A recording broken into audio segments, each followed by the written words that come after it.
We getting smoky in. Let's do this.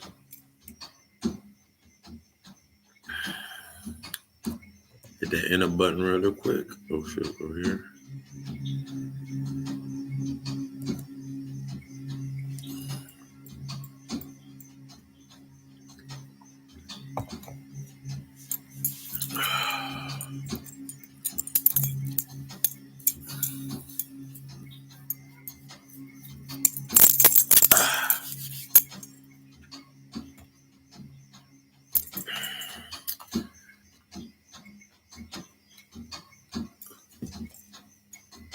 Santinella, everybody. Santinella.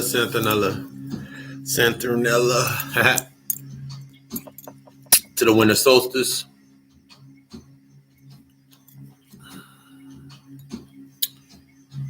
I feel like I need to make a disclaimer. Earlier this week, I was thinking about the divine union, marrying myself, coming together, the divine union, the path to the divine union. And it's not until you tap in to knowing the aspects of yourself that things do not become available to you to learn yourself. One of the things is that I thought about, and like when I had the thought, the download came through hitting on top of it. Every relationship, friendship, karmic family, karmic relationship, meant to teach you something. Until you become integrated, you have combined all the aspects of brought your soul together. Until you have brought all the aspects of your soul together, every relationship that you are in, every relationship is based on the polygamy or polyandry when you look at it. Take this thought, and I'm building on this thought. We're going to get into soul ties tonight. Soul ties. We're going to get into a little bit of the human design chart. We'll get into a lot of stuff tonight. But take this thought process. If one individual,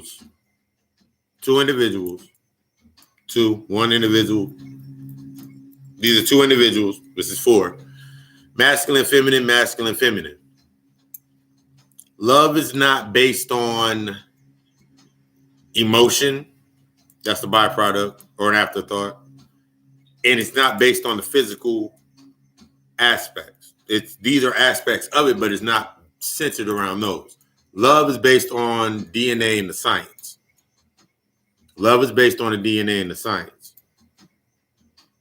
The connection. So we take these two strands, two people, two strands. Masculine and feminine. If these two individuals get together, that's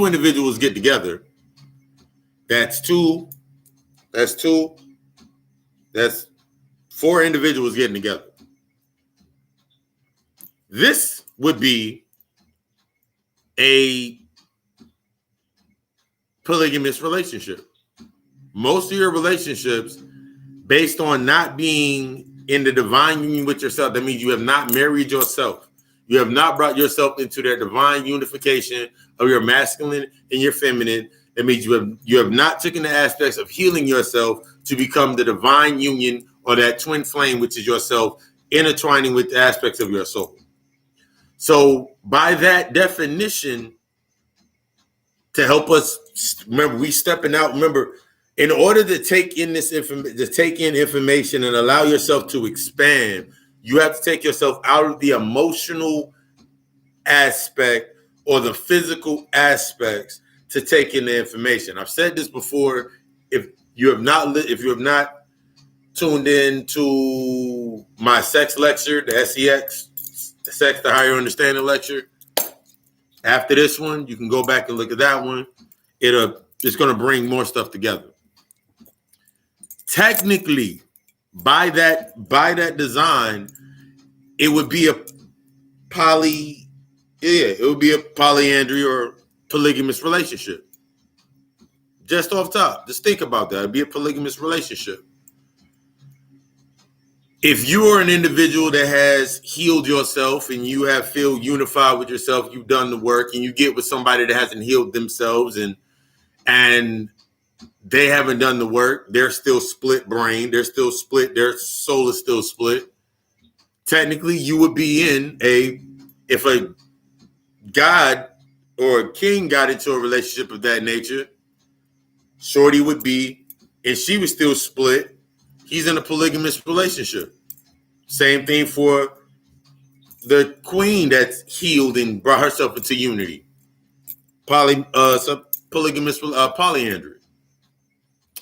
Stepping outside of the emotional aspect, we can get into the mental penetration that is the sacred energy exchange. Because every time you exchange, your energy is sacred at all times. It's not sacred just when you haven't. It's not sacred just on the physical mundane. It's not sacred just based on your emotion. It's not sacred just based upon your mentality or where you're at in your spiritual path. It's always going to be sacred. It's one source. It's always going to be sacred. So every time you exchange your energy, you are bonding or you're creating a marriage. You're creating an agreement. You're creating an agreement with that individual or individuals. What was the original agreement? We're sipping wine tonight. What was the original agreement? When we start looking at the original agreement of most of our agreements that we get involved in, as I grab my magical herbs.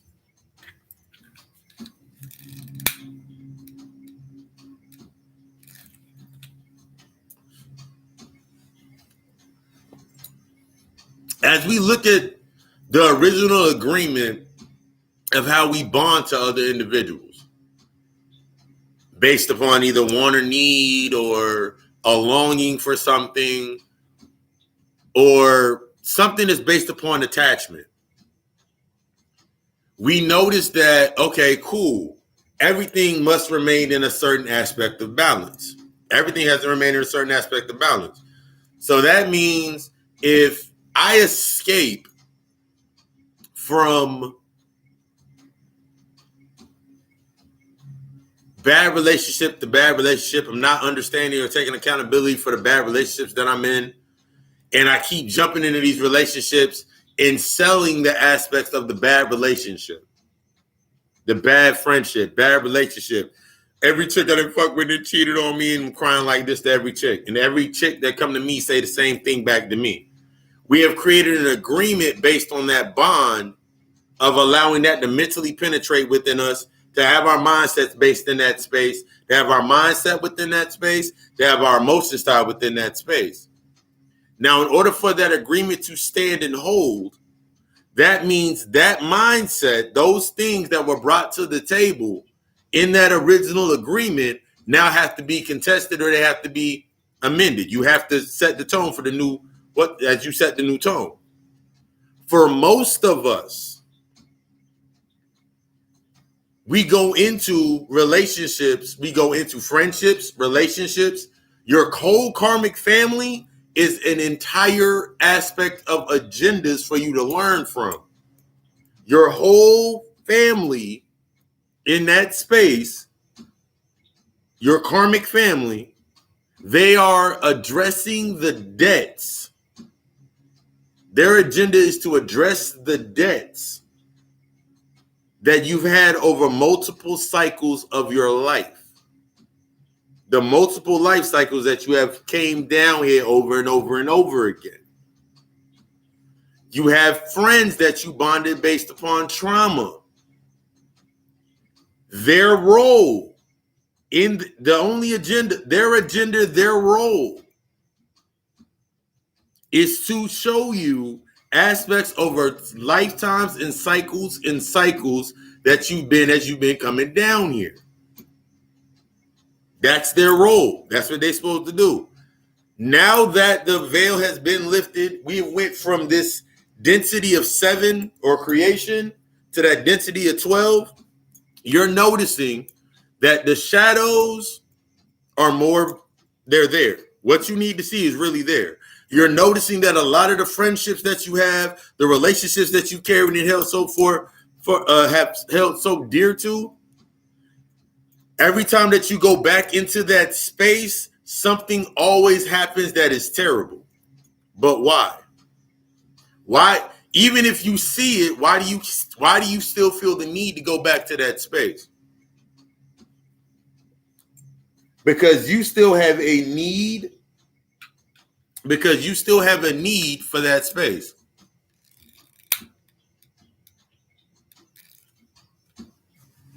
You still have a need or a longing for something within that space. Take this thought process. When we study the Hermetica, when we study the Gnostic text, when we taking a lot of our information, a lot of this knowledge to take us to a new path. The reason that the new path doesn't light up is because you have a lot of times the path doesn't light up because you're not applying the light that you just learned. So take this thought process into your mind. If we go back into the good old times when we were first coming down to sleep, whenever we put a mark on a door, think about the cartoon gargoyles or putting marks on doors, seals on doors, it was something that was to ward off your humanity. It was something to ward off your humanity. So now that you're in the spiritual aspects of yourself, I take it like this. You ever seen I cannot remember the cartoon to save my life. Oh yeah, like the cartoon, the Monsters, or any cartoon where they got like the alien and they don't like nice shit. They see like flowers and they think flowers are deadly and all that shit. That is what your higher self sees as this shit down here. So when you keep trying to go back into these spaces based upon the feeling of like, oh my God, I'm gonna go over here and but I know them for, what's the first thing that you're gonna bring up based on the feeling of? The first thing you bring up on the feeling of to continue that contract in that space is, they were there for me with this, they were there for me with this, and we did this together. We went to Carowinds all the time. We had all these parties and had all of this fun all the time. You keep saying that shit to yourself. That way you can so you feel that I need more of that. So now you're going to go back over into that space and go get more of that. What you're noticing now is, if you're going back into these spaces, friends, family, job, the job don't hit the same no more. Your friendships is not the same anymore. Relationships with your family members ain't the same anymore. A lot of that shit is not the same anymore. It's because that density of that shadow to let you have the awareness is activating that awareness within you, is forcing you to see exactly what you need to see. The agenda of being mad at the world don't exist anymore. They're sitting there. So anything that you did based on white people ain't shit, niggas ain't shit, bitches ain't shit, that shit don't exist anymore. The aspect of agenda the belief based on your agenda it's not going to work anymore. So you're going to have to do something way different. And that's actually do the work. You're now in a space to where the little bit that you were doing based upon being in your comfort zone, that comfort zone that you created for yourself, and you allow stuff to get filtered through, that comfort zone doesn't exist anymore. It's not safe no more. But we don't build into that.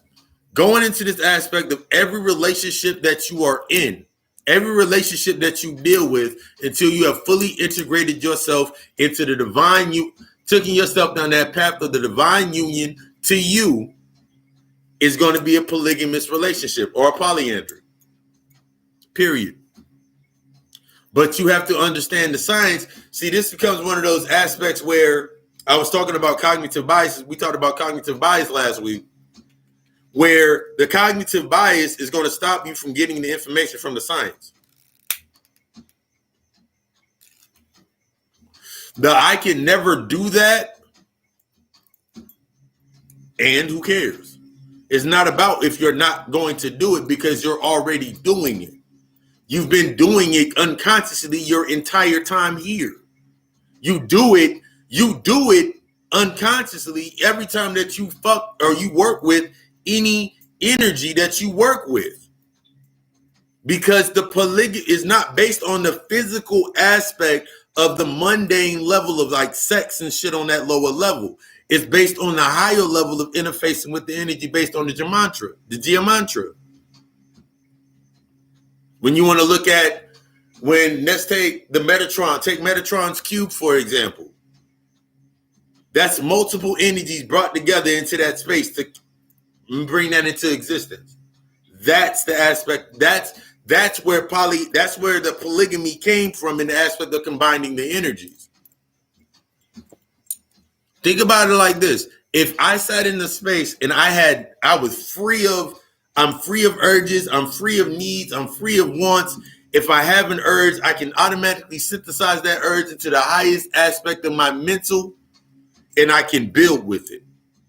If I can't build with it up here, I cannot build with it up here to create the bridge to my higher aspects of myself. Why? I'm not going to build with it down here. When I'm thinking about the aspects of my seeds are going to be used in the higher catalyst to go higher.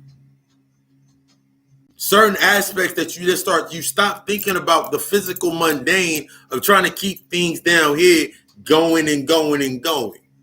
As you're stepping away from the aspects of attachment, because you realize that as you start coming more and more in tune with self, as you start becoming more and more aligned with yourself, unified to yourself, you start seeing everything as yourself, free of the bias, free of the emotion. So anything that comes into your space is based upon the boundaries that you create based on the connection. See, when you do it based on this unconscious mindset, you're doing it based upon attachment. The best way that I can use to explain an attachment is ivy or any climbing plant does not climb up on a side of a building until something else has attached to that building, such as dirt, debris, and water, and so that can climb up. Anything based upon of attachment, after a while, whatever it's attached to now defines that and now breaks it down so it now can take on that position. So this is when an attachment is based upon being defined. A connection is an organic flow. You can't even, half of the time, you can't even explain it until way down the line. Organic flow versus attachment. The organic flow is the aspect of the truest aspect of love, because it needs nothing and it wants nothing. When we think about the aspect of an organic flow, that organic or connection in the truest aspect of love, it comes together because it doesn't need anything. It doesn't want anything. You have no need. You have no want. You have no agenda. You have none of these aspects. You can go into that space and simply be embraced to become, because you're open. There's no boundary. When we think about aspects of attachment, something inside it, in order for something to attach, it has to be predefined as something in order for it to meld into that moment. That's why I say your family that you came down here with, your karmic family, they're based upon attachment.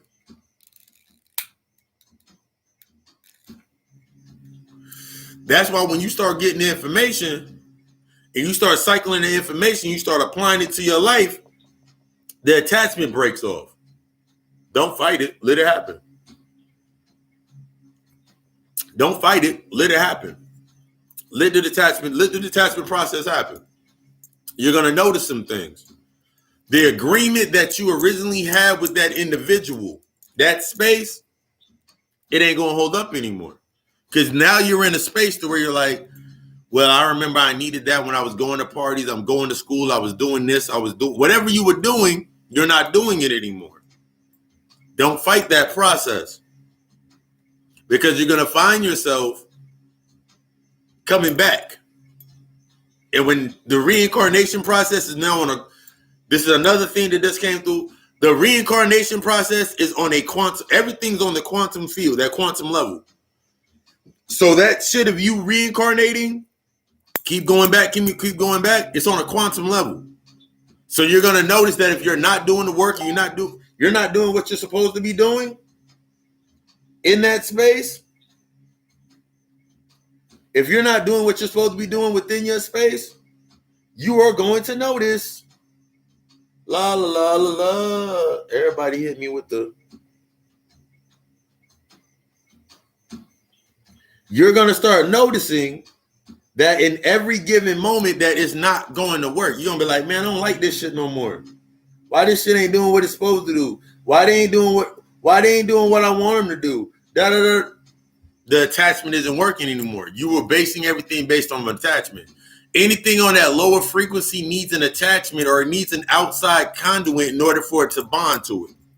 Anything based on a connection doesn't need any outside bonds to connect to it, because it has everything that is within it that it needs. It has everything that it needs within it to desire to create everything that it needs to build on. This is when you start looking at these connections, and when people start using things like, I'll use like this for the example. This is my example. Godical alchemist is my environment. The Godical alchemist is my environment.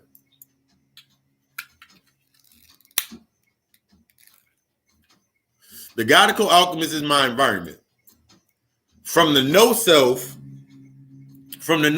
of myself, from the no self, the land of the no self, where I'm all the zeros and ones, and I'm everything that I need to be within my space. I'm everything that I need to be in the state of mind of no self.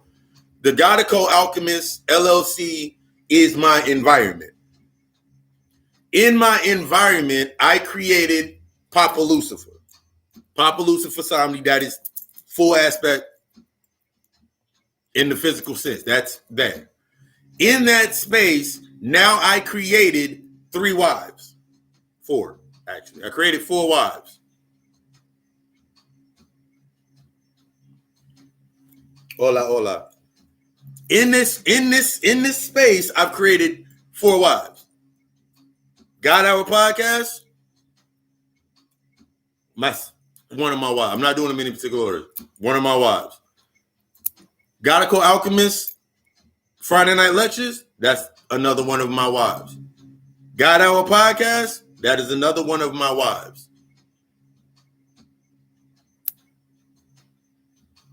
Occult Alchemy, my online store, that is another. I have 4 wives. So this is the environment. We're going to pull it, we're going to scale it back, we're going to bring it all the way back out. From the land of the no self, that means from when I got everything that I need, from the darkness, I created my environment, or my realm, which is Godical Alchemist LLC. That is the brand, that is all the way down into the physical sense, that is actually an LLC as a business. That is my environment. From my environment, I needed to create 4 wives in my environment to help me nurture my environment. I only can do that genuinely. You only can do this genuinely and actually benefit from the genuine aspect of it once you have married yourself. Once you have unified with yourself. I could, but I will always. Here comes the difference. If I was doing anything that I'm doing based on the narrative, based on looking through the identity of my ego, I now have control of my ego. I've killed my ego. I only work with the living. My ego was existing within this space to protect me as the primary motor. It's no longer my primary motor. It's no longer in the position of the primary. It's now my auxiliary. That means it regulates and it moves based on my dictations of the flow of my heart, my divine heart to the innocence of me being the innocence of the inner child, my heart. That's my primary. My secondary aspect would be my mind, which creates the space for my inner child to flow freely. And then the auxiliary now becomes my ego, because now my ego now has my best interest for my inner child based on the program that I have set. This is when you're going through the healing process. That's by design. So when we start thinking about the aspects of when you're thinking about, man, I never could do no shit with polygamy. What the fuck do you think you're doing whenever you're sitting here? Oh, the ones that usually can't say they aren't doing it, you're the ones that are going to the deities, or you're going to the deities, which are actually the demiurges, because the deities that you are sitting here trying to represent, or you're trying to make love to and worship, or your fucking kids, because you're older than them in that aspect. So now you're sitting in the space like, you know what? Wait, I got to really think this shit out because I never thought about it. You got to rethink all that. So let's build that back out. Through my healing process, when I found the no self, when I found that desolate land, when I found I had to go to hell, in the Christos energy of myself, when I had to go to hell. So Jesus had to go to hell and raise up Lazarus, the lizard, the Kundalini energy. I had to raise that energy back up. That means I had to go into a state of no self to raise that energy up and now create my kingdom. Now that I've rose up and I've came back to my second coming, now I shall create my kingdom here on earth. But I'm not creating a kingdom here on earth for me to stay. That what becomes my legacy. So Godico Alchemist LLC is the environment that I now rule. Hades, Osiris, all of these aspects. That's the shit that I rule my land as the Godico Alchemist.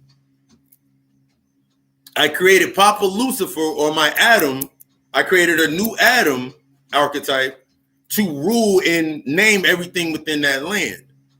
And then I had to create the 4 aspects of the 4 wives, or how many wives that I had to create in that space to nurture each one of these aspects of the information. This is me applying the science to what I have to do, what my purpose is. This is free of the aspect of emotion. This is free of the aspect of a bias. This is free of the aspect of anything based on the mundane, anything that can stop me or stifle me or will take my ego from its auxiliary point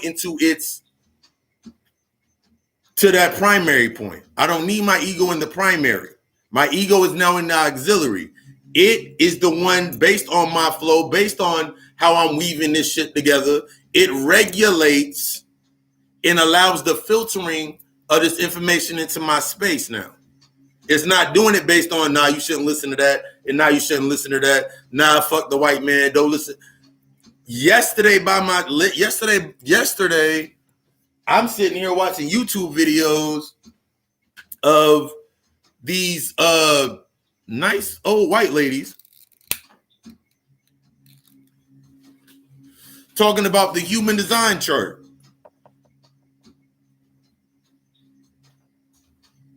Talking about the human design chart. I'm like, I'm looking at the information. I'm sitting here. I'm just open, just taking it in. I got multiple fucking tabs open on my laptop. I got my books open to information that matches that. I'm just in here like just absorbing it. I'm just absorbing this information. And while I'm absorbing this information, I'm finding out more and more about myself. So I'm like, wait. Natal chart, shadow work, human design chart, Kabbalah, Hermeticism, I'm watching these things string together in real time. This is the aspect when you go into your quantum thought. Everything down here is now you're going to be within a quantum thought. I'm doing shit all throughout this week, the last 2 weeks. I've been doing what usually would take me 8 hours. I'm doing it within like 4 hours. What usually takes me like within 4 hours, I'm doing it in like 2 hours. So like this goes into my human design chart. Me, if you have not studied human design chart, on my Facebook page, I'm going to put the link in the description of the next video. I forgot to do it. But I'm going to put the link in the description of the video to look for your human design chart. In my human design chart, I am a manifester. I'm a manifester generator. That is the most powerful aspect of all the profiles within the human design chart.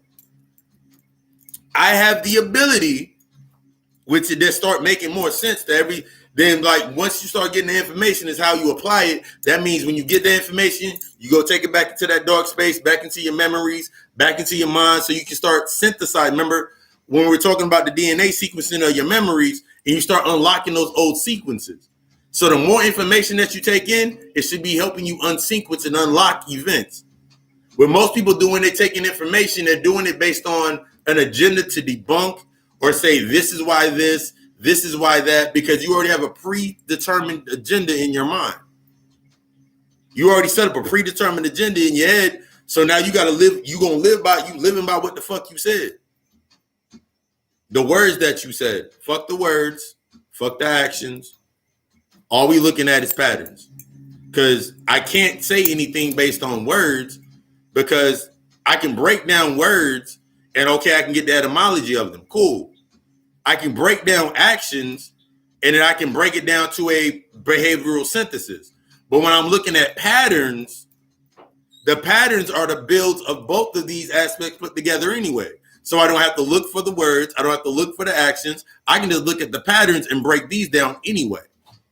But this is the aspect of you looking at when you look at your human design chart, and I looked at me as the manifested generator, my whole process of my entire build of my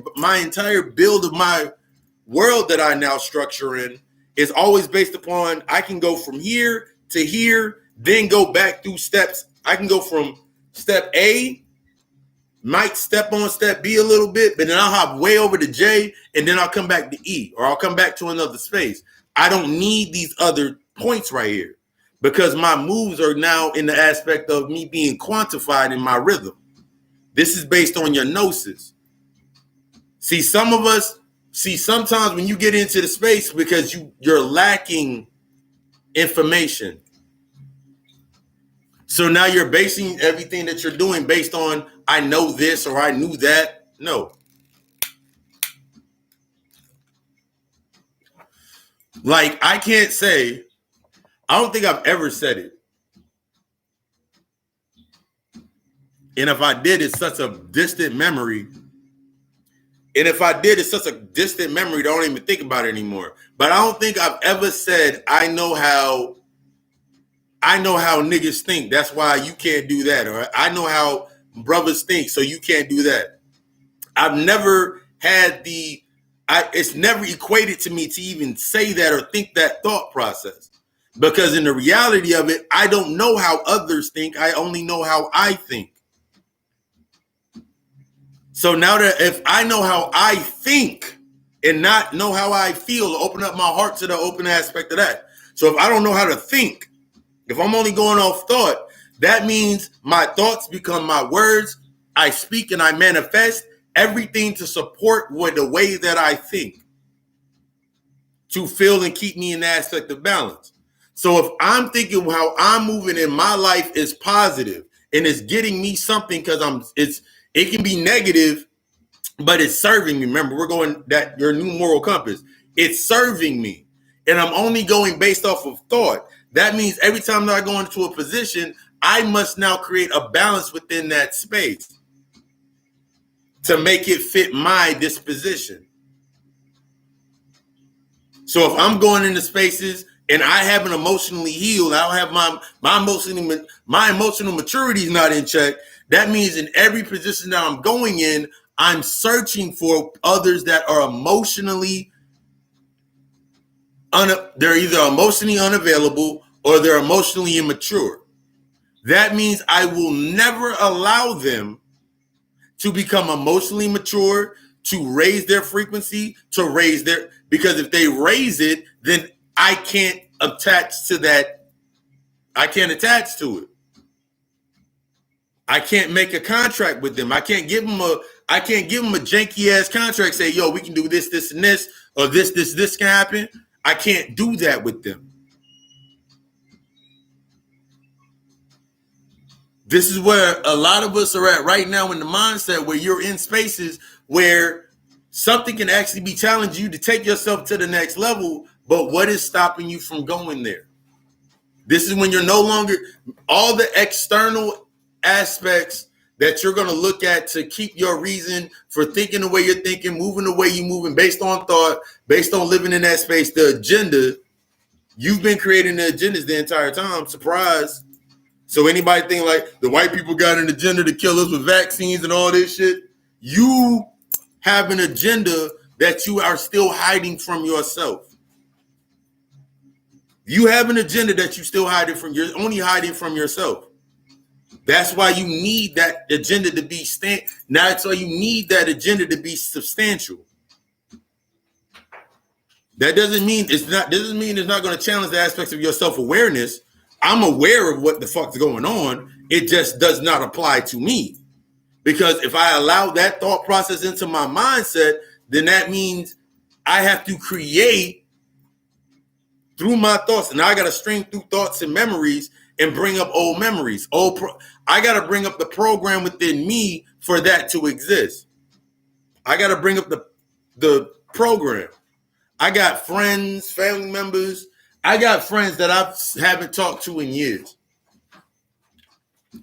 When I see them come across my timeline, when I see them come across my IG page, if I see their story, it's almost like I can see it, but it doesn't register. I can look at it. I can be like, yo, that's cool. That's good. They're doing good. Boom, boom, boom, boom, boom. There's no judgment. There's no, yeah, they fucked me over, nothing like that. It's only in the aspect, like for me right now, I'm just looking, I'm like, why can't I pull up the memories? Because I'm no longer that program, that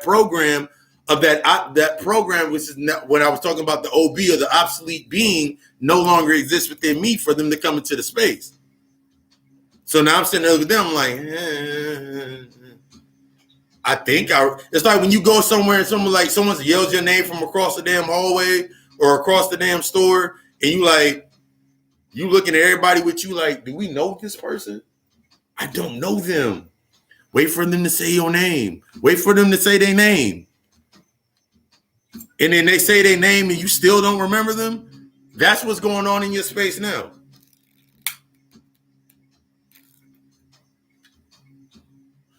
Oh my God, smoke got mine.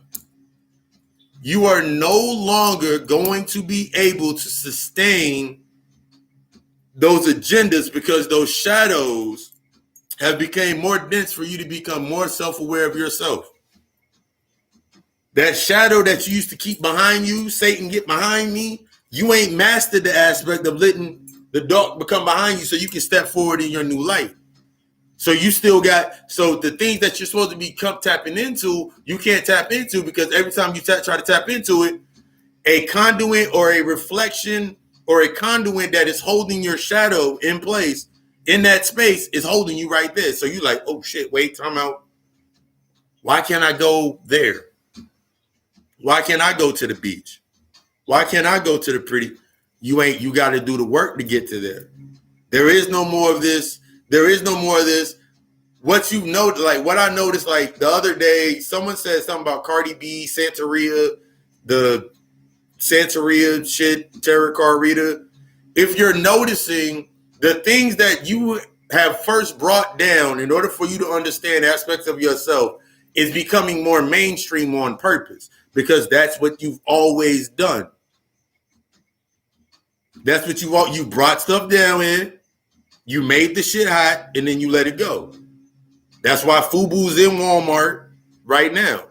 That's why FUBU's in Walmart And now champion sweatshirts and hoodies have jumped back up into the top. Starter shit and all of this stuff is stepped back up to the top because everything's just going to be in this continuous cycle down here. Everything down here is in a continuous cycle based upon emotion, based upon the feeling, based upon the nostalgia, based upon the feeling, based upon the thought. Based upon the thought. It isn't based upon the true aspects of your heart because it's not helping you expand. So when we start looking at that, when you really start looking at that aspect, you're like, you know what? I got to check the bonds and the tetrahedrons that I've bonded myself to. I got to really start looking at these bonds and the things that are happening around me. For a lot of us, you coming into a space right now where you're seeing the results of your work in real time. You're seeing the results of your work as the correspondence to what would happen if you weren't doing your work. So when you think about people hurting you, hurting your feelings and triggering these feelings within you, they're only showing you a correspondence of the work that you have already done or the work that you need to do. If it's triggering you, that means you need to release and you need to acknowledge it and work on it. Because you have to take yourself out of the physical mundane. You got to stop allowing things to penetrate you in the physical mundane sense, because some of y'all have traumas that are rooted within the physical aspect. That's why you can't let go of certain aspects. That's why you can't let go of certain points. Because you turn the trauma into an urge. You turn the way that you're feeding the trauma is the same way that your urges in physical mundane aspects on that lower frequency aspect, the byproduct, the reason that that's so fucking prevalent in your life and you've been using it for so long, and then you sitting in a space like now that you ain't able to use it, now you going crazy because you can't use the old bag of tricks that you've been using. The reason that it's no longer working is because it's time for you to go higher. Everything in your, remember, this is your training ground. What are you learning? What are you learning?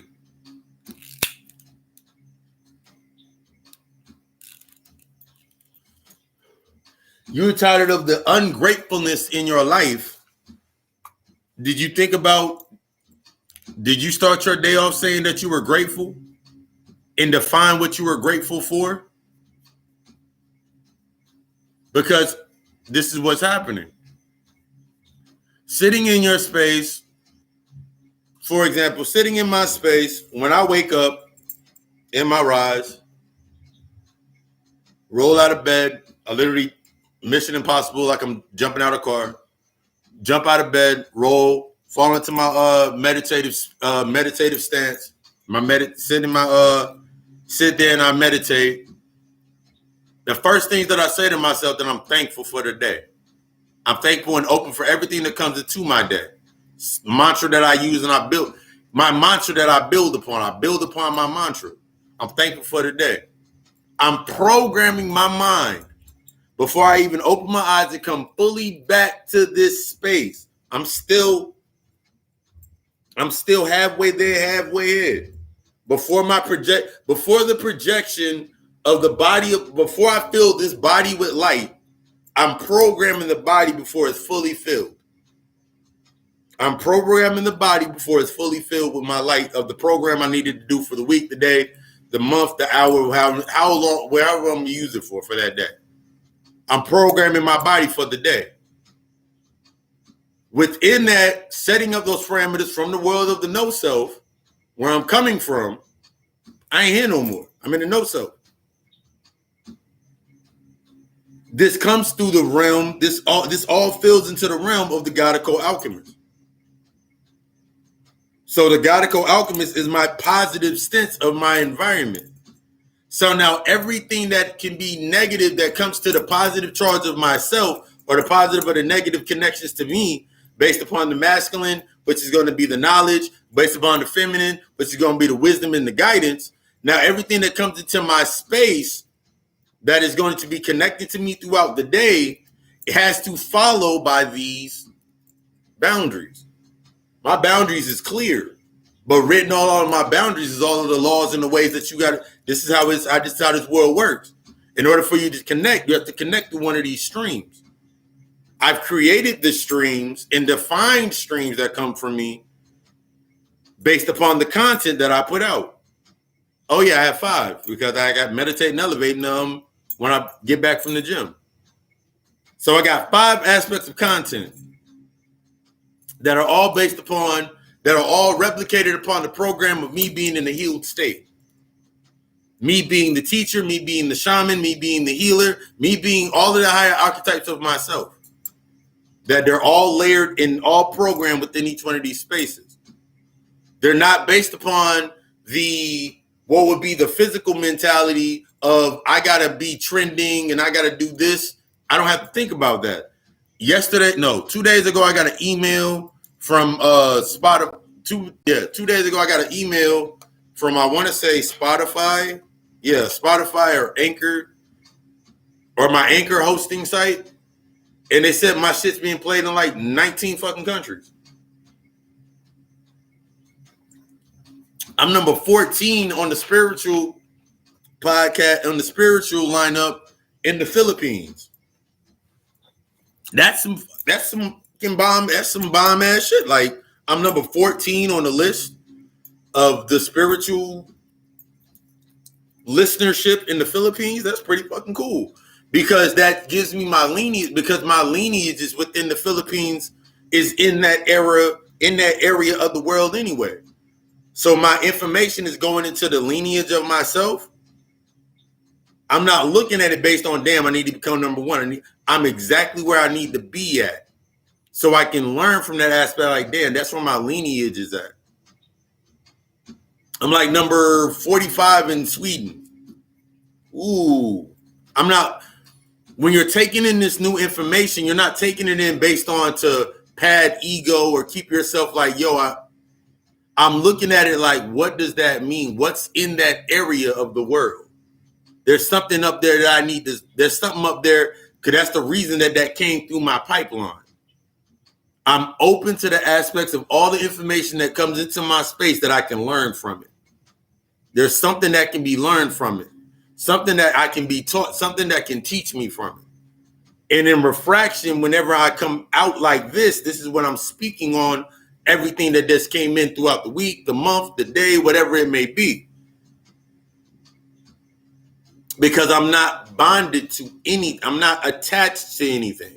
I'm not attached to any stream that I have to keep defining as the. I'm connected, therefore I am.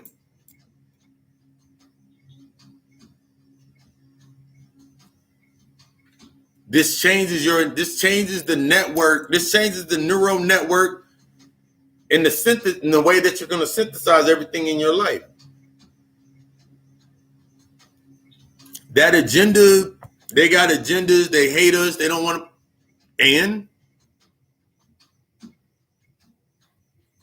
and I don't want to be here. Okay. When we think about the aspect of attachment, there's always trying to define this reason to stay there in that position. And usually the definition is coming based upon that traumatic memory and whatever happened back when you was 5, 6, 7, 8, 10, 12, 13, 18, 30, however old you were. And it just keeps repeating itself. So that's what you're living off of, that memory. You're living off of that thought process. You're living off of that memory. You're existing actually off of that memory, that program. That program has long been obsolete. The biggest thing that we can see in the obsolete process is, I remember when Trump first came out. We all remember when Trump first came out, and he personified, he gave you Obama was the aspect, I've said this before, Obama was the aspect of what you could be if you acquire and you stay in the program. It was never even about Obama. It was mainly about Michelle anyway, because of that rise of that energy in that space, being in that position. But that was everything that you could be if you play by the rules. Trump represents the aspects of everything that is actually what it is here. If you got emotional, I'm sorry. If you got emotional, I'm not sorry. Thousands and thousands of videos of motherfuckers recording and putting on Instagrams and on Facebooks and on their shits of Trump supporters running buses out of towns. Like, see, they don't want us to change. They don't want us. Why am I defining my rise, my becoming based on this external source? The longer that you keep defining yourself based on an external source, the weaker that your light is going to become within. A lot of people are moving around right now. They have weak energy signatures. They have their soul, but they have a weak energy signature. So now they moving around in spaces and they require other individuals. They need other people to sign off their energy into their space and then keep this false sense of this wall because they don't have a self. They don't know their self. So now they have this false sense of this wall of these different things outside of them to define them. But as long as you keep playing with this shit outside of you, the longer you keep playing with the stuff outside of you, the harder it is going to be to break away from it, the attachment. Because it's always going to be there based upon the thought form. The thought form needs to live. You gave it a consciousness. You gave it a soul. You gave it spirit. You gave it life. You gave that thought process life. And that thought process is connected to that consciousness, to that thought process on that frequency. That's like you going around like that. That's like going around every single day of your life, and you going around like if you literally saying the white man is the devil and evil and all this shit and this, whatever. Don't matter. Think about you saying that and then 40 million other motherfuckers saying that shit. All with their own disposition of energy, their own DNA sequence, their own thought process. That thought form exists based on that collective wave. They need that collective aspect of a wave. That veil is gone. You got that when it rose into power, when they gave you Trump. That was their signal, like, that's what we've been talking about this entire time. But you looking at it from it's coming down, but you're up here. You're sending it down. And if you attach to it based on emotion, then you come down with it. When I came back through on my trip down here, I came out the womb smiling. I was flexing and smiling because I knew inherently that I had some shit I had to do. It was like, yep, time for me to put in some work. I came out the womb smiling. The doctor didn't hit me. I came out ready.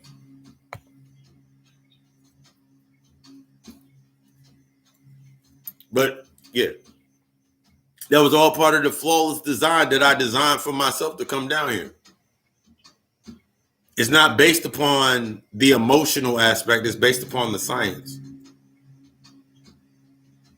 It's a science. The way you're bonding to the energies around you is based upon a science. The way I connect to everything is based upon a science. The strongest connections are the most organic flows because they have the least amount of need and want. Because it reflects my amount of not need and want. It's based upon the alignment of what is to be accepted to be next for my growth in the aspects of what I need to be doing next. Heart ain't never heavy anymore. My heart ain't been heavy for about a year and some change now. Heart ain't been heavy since, because I had to release those aspects. Everything that's cycled through my life until this point in time, at this point on that quantum level, has allowed that residue to be removed from aspects of my heart. I had to go through and resequence everything, whether it was sitting there to myself for 3 hours or going to the gym. In the gym, I'm just constantly resequencing parts of myself. For 4 days out the week, Monday, Tuesday, Wednesday, Thursday, I got a different sequence of events that I program into my body and program into myself every single day of the week. I have a different bonding exercise based upon Monday being arm day and arm and back, and Tuesday being chest and shoulders or whatever that combination is. Wednesday being my core. So now my core, as I'm working on my core, I'm aligning my chakra, doing my chakra work. And on Thursday, that's everything based upon my legs. So I'm looking at what I'm rooting myself in. And then naturally, when I come into a Friday being the day of Venus, the day of love, Friday is the aspect of what love am I going to step into? Everything that you're doing is going to either be a conscious ritual or an unconscious ritual.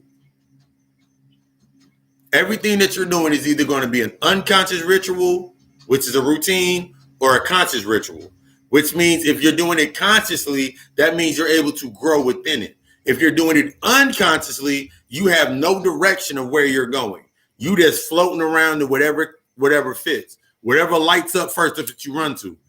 Emotional impulse. This is showing you whenever you're getting triggered on emotional impulse, that lets you know when your emotional maturity is.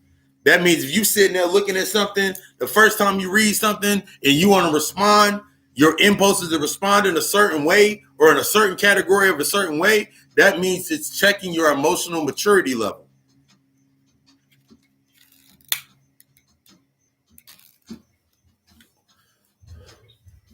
I got a DM 4 days ago.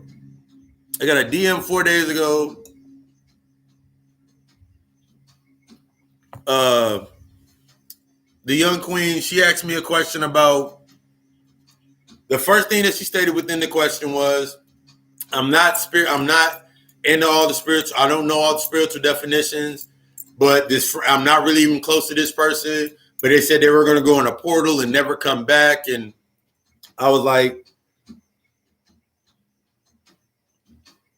you're starting from the middle of the story. I need some more background. I need the beginning of that story. She gave me the beginning from her point. She still was only giving me a little bit. And then I told her, I was like, I can't go any further into that aspect because it's still empty when you're talking about a portal and she's not coming back and all of these aspects with your friend. Tell your friend to reach out to me if need be, because I'm not going to go into this space and I don't know what's there. I don't know. Like the spirit was telling me like, nah, just ask these questions. This is learn how to inform in your response. This is all based upon my human design chart, which is crazy because yesterday when I was like, damn, that actually made more sense. That's what I've been doing the entire time. My consciousness, my ability to detach, everything that's based on my Aquarian sun, the way that I'm passionate about how I move around and I'm changing things, and I want that provocative thought to change the sequence. That's all in my Scorpio aspect. Everything that you're doing within your space, within yourself, within your growth is all based upon a certain synthesis that you have to go learn. But you got to go through the process. At this point in time, you have a choice. You have a choice. Keep doing what you're doing or go through the process. You either going to keep doing what you're doing, you don't go through the process. If you want to go through the process, that's what I'm here for. Ta-da!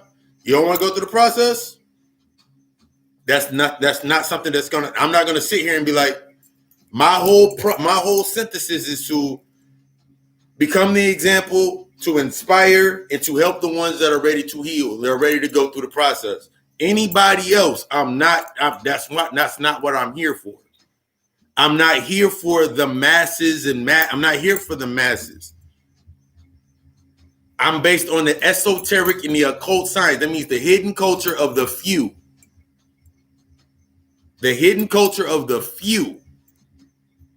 The ones that have accepted their role to become enlightened. That's it. That's what I'm building on. That's what I build upon. I had to accept that early on. And that was one of the things that was one of the biggest tests for me in my space, in that space of me becoming into the, me stepping into the higher aspects of myself. Me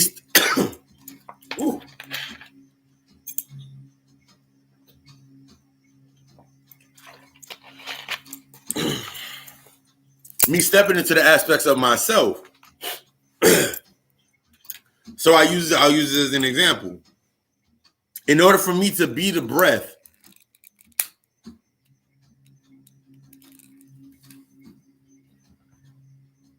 to become the breath, to become the reason, to become the rationale, to become these aspects. In order for me to have these aspects, I have to first become these aspects within the masculine and the feminine aspects of myself. So in order for me to provide the aspects of guidance and wisdom to the knowledge that I'm taking in and allowing it to do what it need to do and settle and check my aspect of my responses, how I respond, how I inform, all of these aspects that are in your human design chart, how I respond, how I inform, how I doing aspects by my patients, what do I connect to? All of these things are all challenged based on those, what are actually the mundane aspects of your unconscious mind, your unconscious mindset.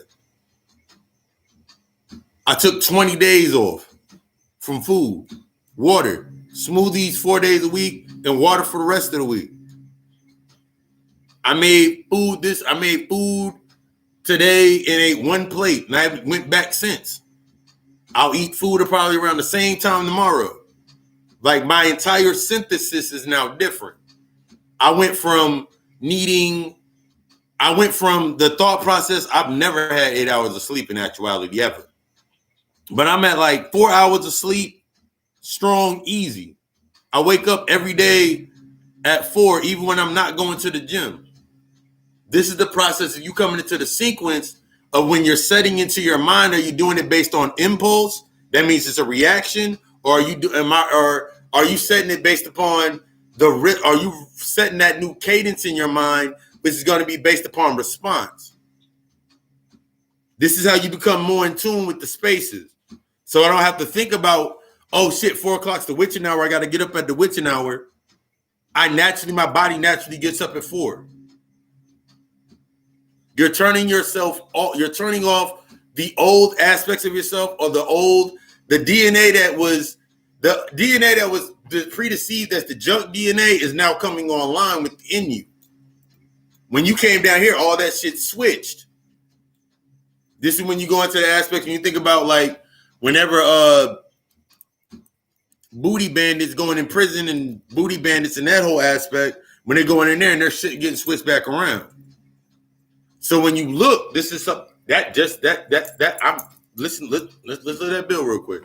So when you're looking at the dude that got hit and his shit got flipped upside down and now he's acting out of character, that is a representation of, you're thinking that they're acting out of character, but they're not hiding anything to themselves.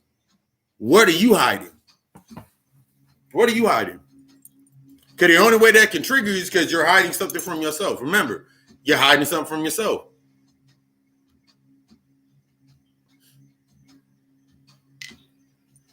So when you look at it based on the emotional, based on the agenda, then of course they're gonna run with it and get stuck in it because they know that phases you.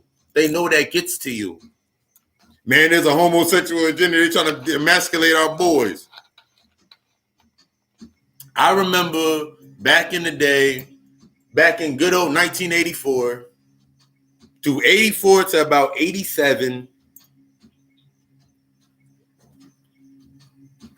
Yeah, I don't look a day over 27 because I stopped that. It's a whole nother story.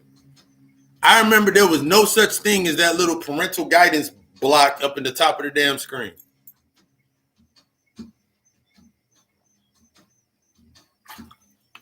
I remember there wasn't no parental guidance box in the top of the screen.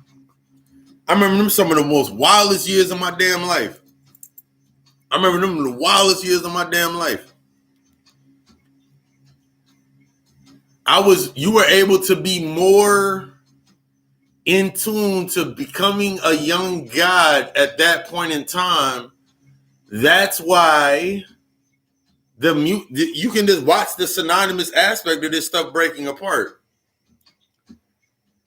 That's why back in the 70s and the 80s, when you listen to hip hop music and they had African Bambaataa, they were wearing kente cloth and all of that shit because it was based on the structure of the space at the time. There wasn't no parental guidance.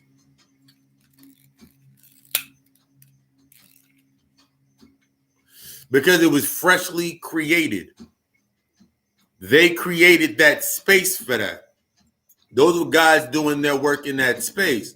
What we get stuck on, a lot of the times when the guys are doing their work, we get stuck on remember, because we stuck on this attachment aspect. I want to bring that back. They need to bring that back. Why? Did you learn from it already? Did you learn the process? Did you learn the alchemical process? Did you learn the metaphysical process of that? Then you can use it anywhere. I tell people all the time, I use old music to channel and I use new music to conjure. I'll use old music. I'll use old music to sit here and conjure up and make up spells and build altars and do shit of that nature.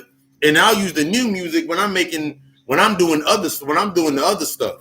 When I'm sitting here creating money packs for people and stuff, when people ask for them, and spiritual baths, I'll use that because I understand the synthesis of the music. I understand my mind is not using that. My mind can now take that and raise it automatically. It's a challenge for me to raise the frequency of that space automatically. So any space that I go into, the frequency is going to raise. What I mean by that frequency, when you go into a space, if you're doing your work, everybody in that space, if you go into that space unbothered, undealt with, and you go into that space, everybody start getting angry, antsy, sad, they start feeling emotions. That means you're in there changing the frequency.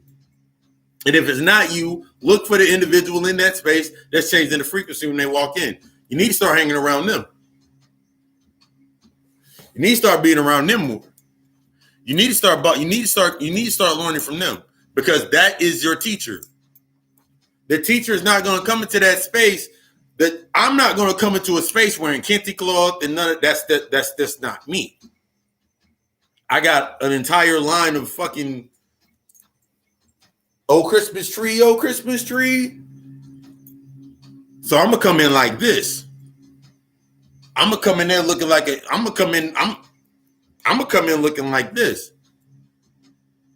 Stop looking. We have to stop looking for what is that, as Bobby Hemmett would always say, stop looking for what is the normal. We get so stuck on the aspect of looking for what is the normal. We get so stuck on the aspect of what looks familiar to us based on our human self, based on the humanity aspect, based on those veils. So if it doesn't match that veil, we don't know how to interact with it. So it can challenge us. Oh, we don't want that challenge. We don't want it to challenge our mindset and how we think and how we move and how we take ourselves. We don't want it to do that. You got one or two choices. Either you can be down here for so long trying to do everything to yourself and keep trying to bond based on the things that you are not familiar with, and you can end up becoming a laughing stock and trying to debunk everything, or you can take information and you can take it to the next space. But it's all based upon, this is also based upon your human design chart. There's four aspects within the human design chart. The manifestor, the generator, the manifestor, the generator, the manifestor generator. Wait, I did it wrong. Manifestor, generator, projector. Yeah, it's five. Projector, reflection, the reflector, and the manifestation, the manifestor generator. I'm a manifestor generator. So any information that I take in, my purpose within the underlines of my contract, of my purpose in my soul contract, is to challenge it and take it to the next level. Thus, me taking the title of polygamy and taking it to that next space, because it's a science. It's a science that has not been, it is a science that's only been defined by the mundane. I don't like anything. It's a science only defined by the mundane. Now you just got motherfuckers going around talking about I got 2 wives, or because back in our culture, back in the day, we had multiple wives. You didn't go high enough yet. To the ones that even went to the next aspect of it, they still didn't go high enough yet. It works for them, so they use it. It works for them, so they use it. They're doing exactly what they're supposed to be doing with it for them. Your job is to take the information from it without the aspect of their emotion. Most of these niggas around here can't even handle one woman, but they got baby mamas, and you mad at the wrong thing.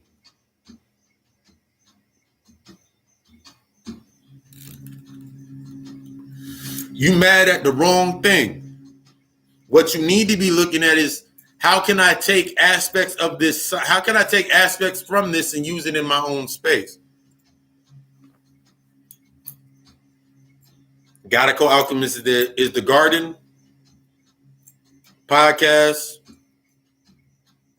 content, Friday night lectures, Co-Alchemy, Gotta Co-Alchemist, LLC for my services. Those are my wives. Those are my kids, my wives. They all partner with each other and they all do something. So that means now that I've defined this space, now that I've defined my space, I've defined my world. The only way things are going to connect to me are going to be based upon the aspects of my world. In reflection to it, I have nothing to hide. I'm damn near active 7 days out the damn week with content and information. Whether I'm doing a reading, whether I'm doing a session, whether I'm doing a consultation, I'm damn near open 7 days out the damn week. Using my energy 7 days out the week to build. So when you're saying, so if somebody comes to you into that space and says there's something missing, what is missing is you're still hiding something from yourself. For a true of my true sight, like I see people's auras, I see people's souls, I see when I'm talking in certain cues, like I can see someone's inner child trying to reach out to me, and because they're smiling when we're having a conversation, I can see that. That's already natural for me, because it's you at the frequency and the elevate at that altitude that I'm at. You can't hide up here. You can't hide in that. You can't hide in this space, because I'm coming to you from a space I'm coming from the hidden. If I'm coming from the hidden, if I'm the occultist and I'm coming from the hidden, it's impossible for someone to hide. If I'm coming from the aspect of the alchemist, then it's impossible for anybody to create a constraint to lock me in, because I'm coming from the realm of the alchemist. This is how you start. This is the interfacing with your energies in your spaces within your creation. Now that you have your body, now that you got your new body, now that you got your new mind, now that you got this new setting, how are you defining it? This is where a lot of people, after you do your shadow work and you go through the aspects of your work, you start like, but what about, but how am I going to take care of my family? How am I going to take care of my kids? How am I going to take care of this? The same honesty that you gave yourself is the same honesty that your kids been doing ever since they was 5. Your kids been honest. Your kids been honest and open and real with everything that they said. You don't own anything down here. Everything's coming down here and it got a purpose. You don't own anything down here. Everything got its own purpose. Everything got its own purpose down here, and it's based on the way that it's going to define itself based on its environment. So you got one or two choices. Now that you know what you know, how are you instilling that into your environment, your new defined environment?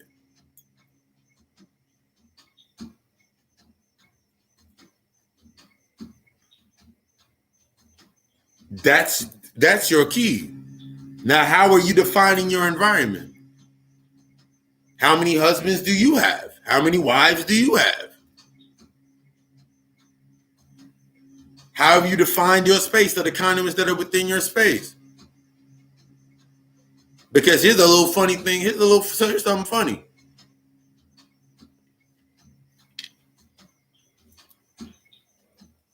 Taking it outside the physical body of gender.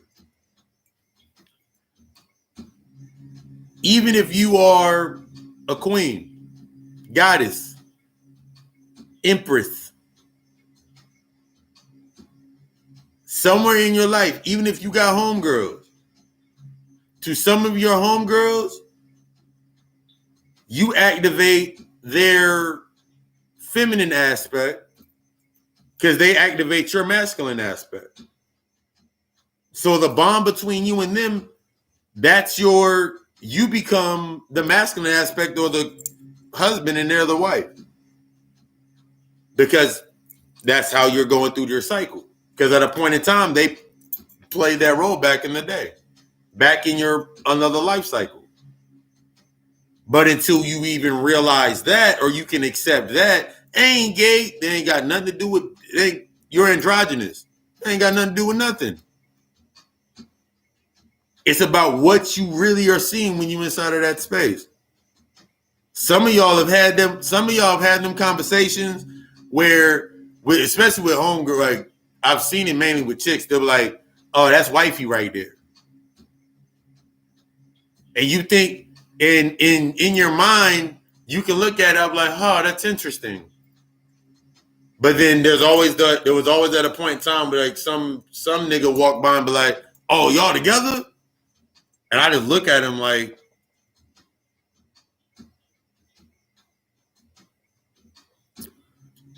don't be an idiot. But like you start looking at the partnerships that you're in, your friendships that you're in, because karmic relationships are just not based upon love. It's not based upon who's penetrating you physically. It's based upon the emotional and it's based upon the mental. So you can have that homegirl that you're like a mother to. You have that homegirl or that friend you're like a mother to. You're like damn near it's like you're always providing. So you're always so every time you're around them, you're always activating the masculine archetype of yourself. This is when you start becoming more self-aware. Like, damn, every time I am around my homegirl, I am like the guy. Because I'm always paying for everything. I'm always doing this. You start looking at these aspects, not in a mundane aspect of trying to debunk or stop it, but you're using these as the reflective points so you can actually start taking yourself higher. Because that pendulum swings, but that pendulum also moves up. So you're going from this or that to you're going from being stuck in one polarity to the other and bringing yourself to the middle point.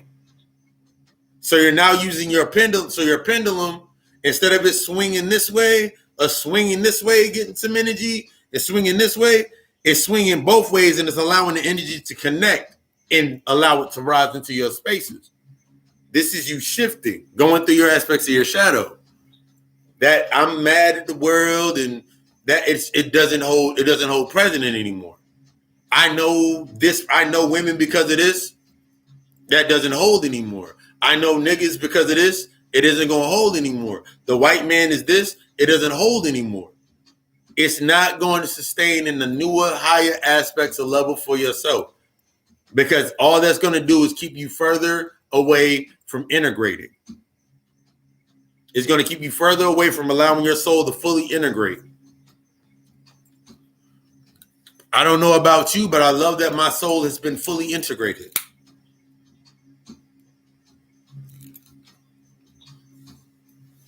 I love being the Megazord.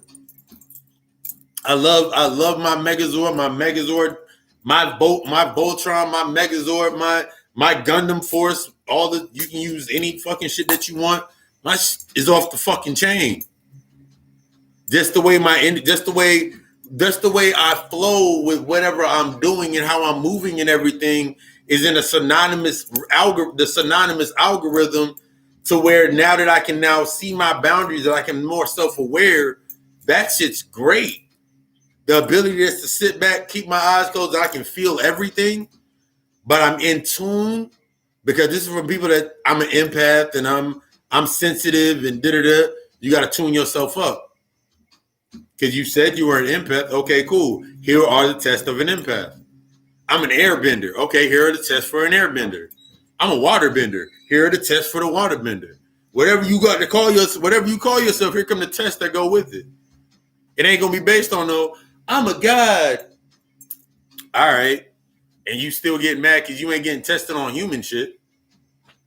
Every time you say or state what you are, the test based upon attachment or attachment or connection are what are going to come into play. So the fear narratives, they're not going to work anymore. I'm just going to tell you what's not going to work anymore. When you think about that casting system, the casting system that we were put in, the casting system is all of you. So at a point in time, you were the breeder. The next level, you became the farmer, and you just kept moving up. But when you get because it becomes synonymous with what you going into the Watt or into the Quillos aspect, all of that shit's in a synonymous algorithm to itself.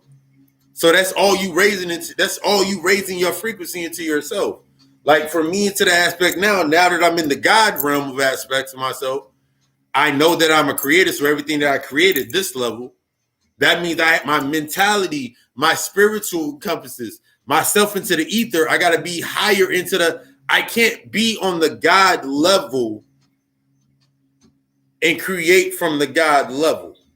The God, that simply means the creator. God, that simply means creator. That's the foundation or the floor to that level. So I naturally have to be above this level in order to create. See, some people, we get stuff like, I'm a God. What have you created? I said it in the podcast. Man does things based on validate and facilitate based upon thought that's going to be based upon greed, the social constructs, or in ignorance being arrogance. A God creates based on to learn and apply based on the aspects of humility,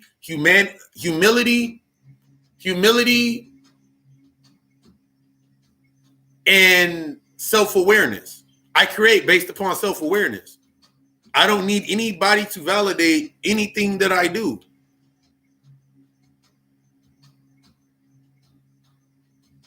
I'm not looking for validation.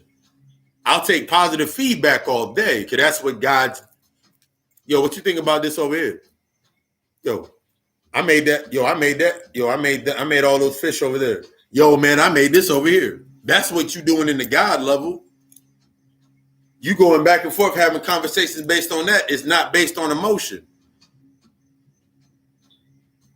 If you ever watch Dragon Ball Z, you ever seen Burris and Wise go at it with each other? Wise is always in this calm aspect of state, and he's always explaining his counterpart, which would be Burris. When you looked at Burris and Wiz, didn't you see Haru and Set? Surprise. Always been there in your face.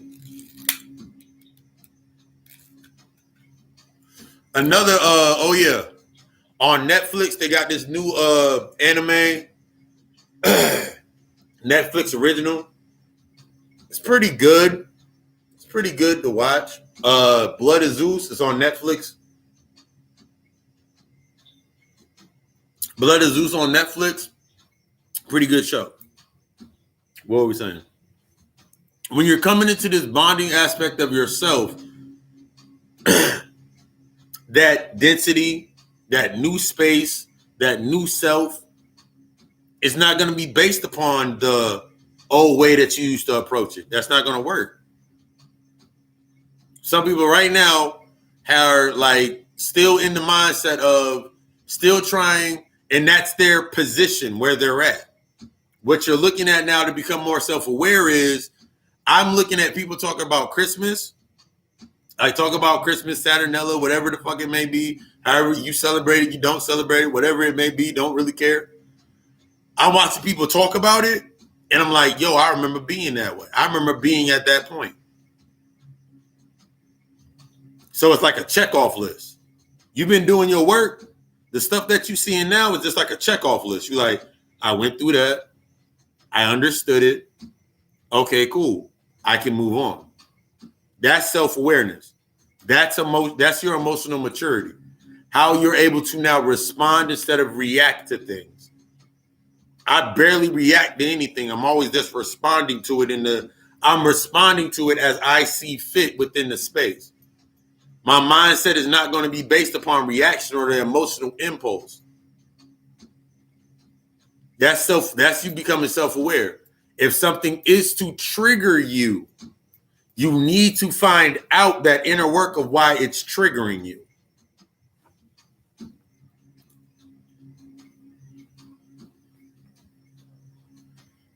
Stop trying to grab books and to validate your points of this is what life should be, and stop that. Yeah, that's not what the book's for. Okay, if you're reading books based on that instead of reading the book as yourself, you're always going to give your power away to somebody else.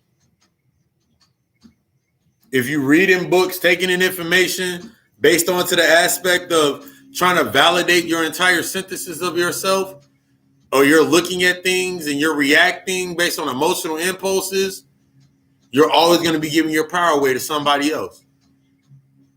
And that's the whole thing. You ain't even realize that you're giving it away. Like the whole thing, I made a joke earlier this week talking about the aspect of people like with Christmas and stressing out, losing their minds and everything out there. I was like, I'm about to light up these candles and take all that energy in.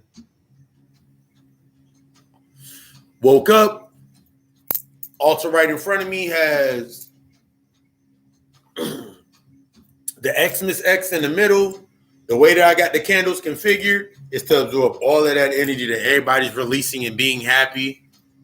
Be happy. Celebrate with your kids. Do all of that good stuff. That's great. Do all of that. Do all of that. Let it all go.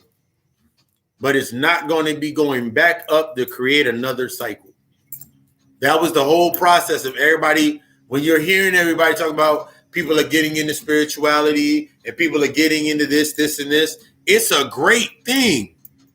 Even if they're not using it to the full extent of the full extent, because they're still stuck within the limitation, just them being inside of that space, it converts that energy into a more malleable source that the ones that know how to use it and know how to pull it down, we know what to do.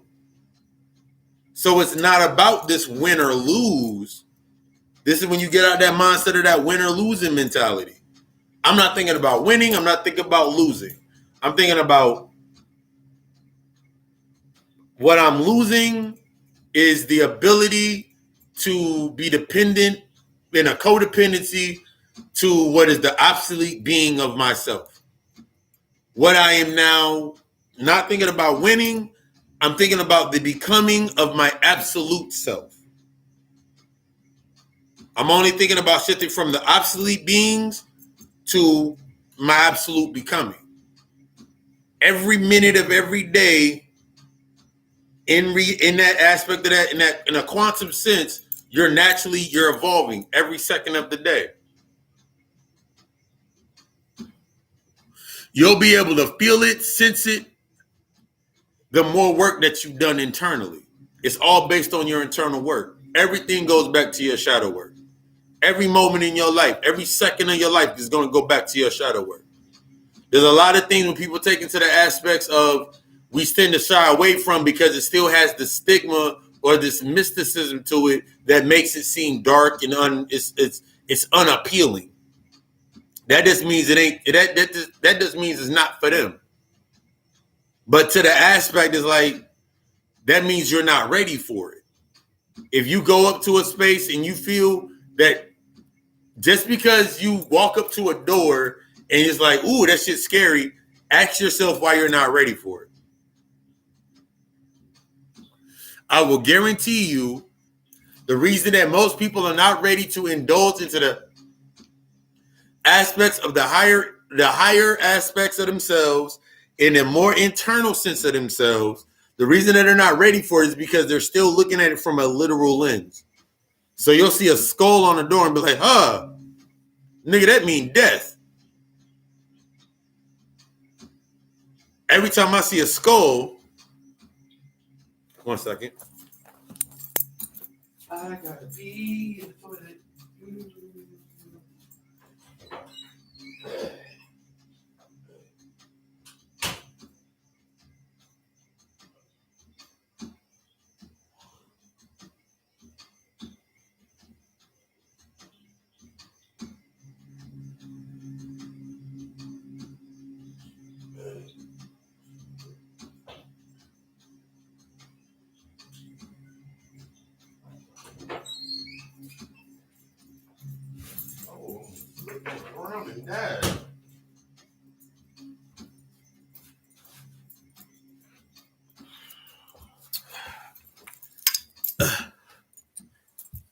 Yes, there it is. This right here. Every time I see a skull, I understand skull equates to skill. I understand skill equates to power. So when I see a skull, I automatically will synthesize into my mind, skull equates to skill. Skill relates to something that my inner child needs to learn or my inner self needs to learn. My inner child needs to learn. My mind now equates skill to the aspects of power. So now my mindset is looking at it based upon power, becoming more intimate with my power. So now when I go into the space, my intuition, every time that I see a skull, I'm not going to walk away from it. I'm going to go look at what there's a skill behind that. That's why I'm seeing this skull. This goes into the aspects when we start looking at ourselves on one aspect. If I literally looked at a skull and thought it meant death, I would get nothing done. Because that means for me, if I go now we can go back and flip it back and reverse it.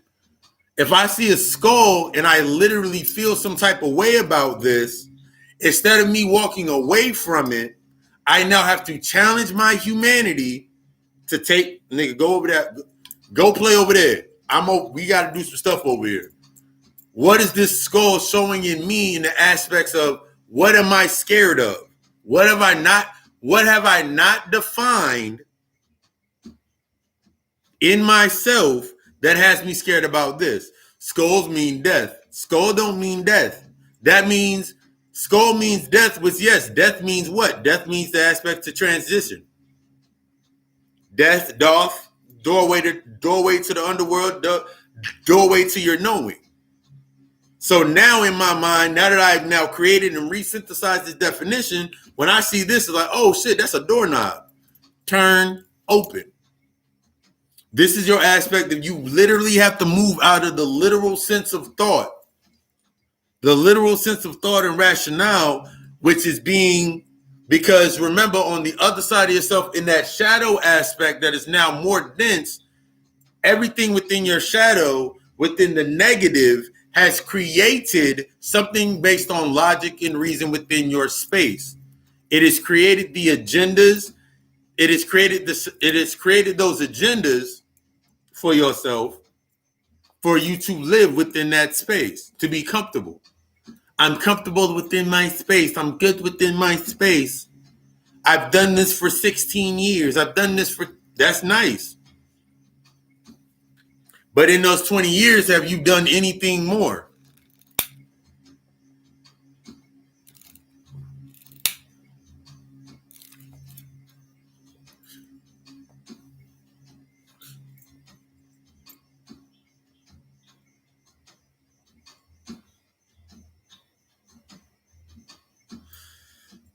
DMT is great. DMT is great. You're changing the paradigm that is yourself.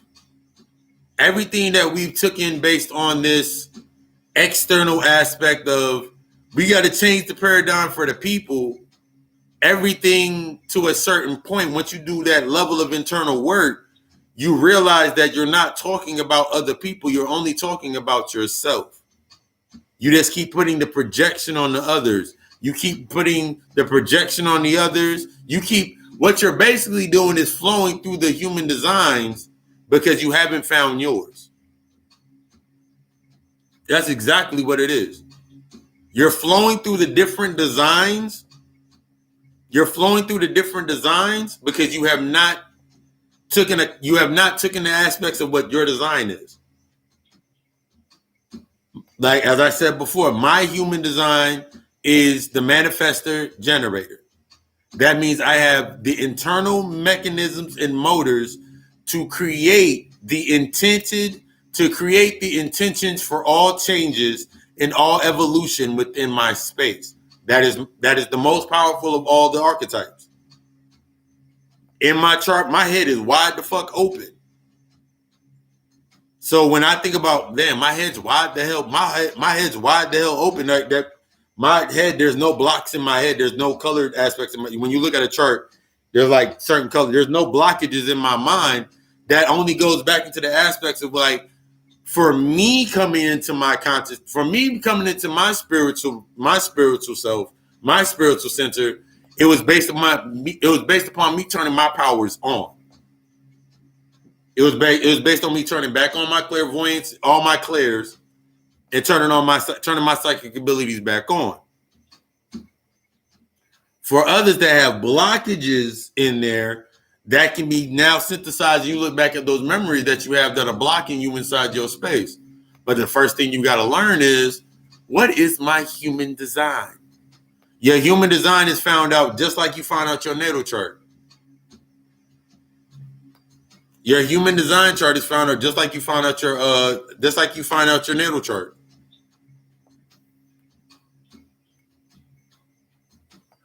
Give me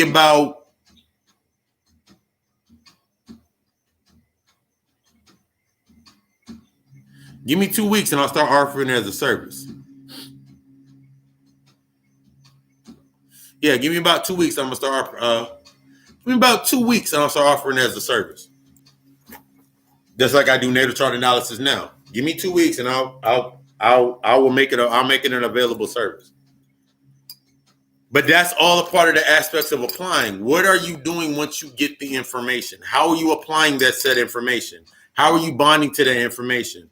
If you look at it like this into the spectrum of where you're at inside of your space, and you're not looking based upon attachment, that means the physical mundane aspects, and you're looking at based upon connections and your networking, that means the only way that you can truly connect the things is when you have self-awareness, accountability, self-awareness, accountability, emotional maturity,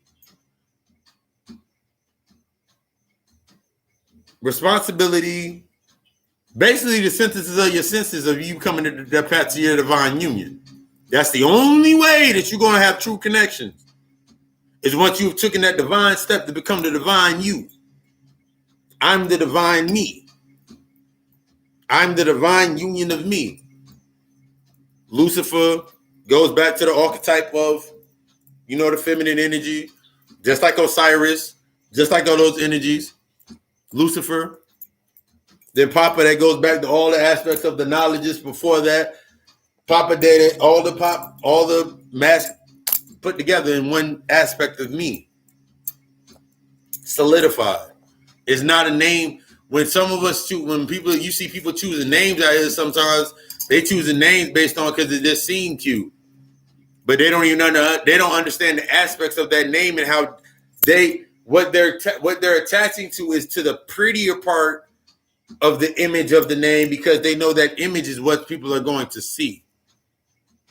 Whether they're doing it consciously or unconsciously, they're connected to certain aspects only because it looks pretty, or it's the most human character. It has the most human characteristics. I want primal shit. I need that primal shit.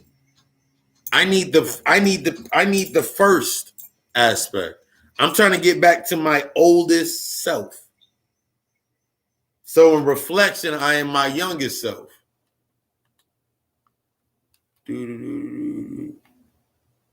So in reflection, I'm always going to be my youngest self.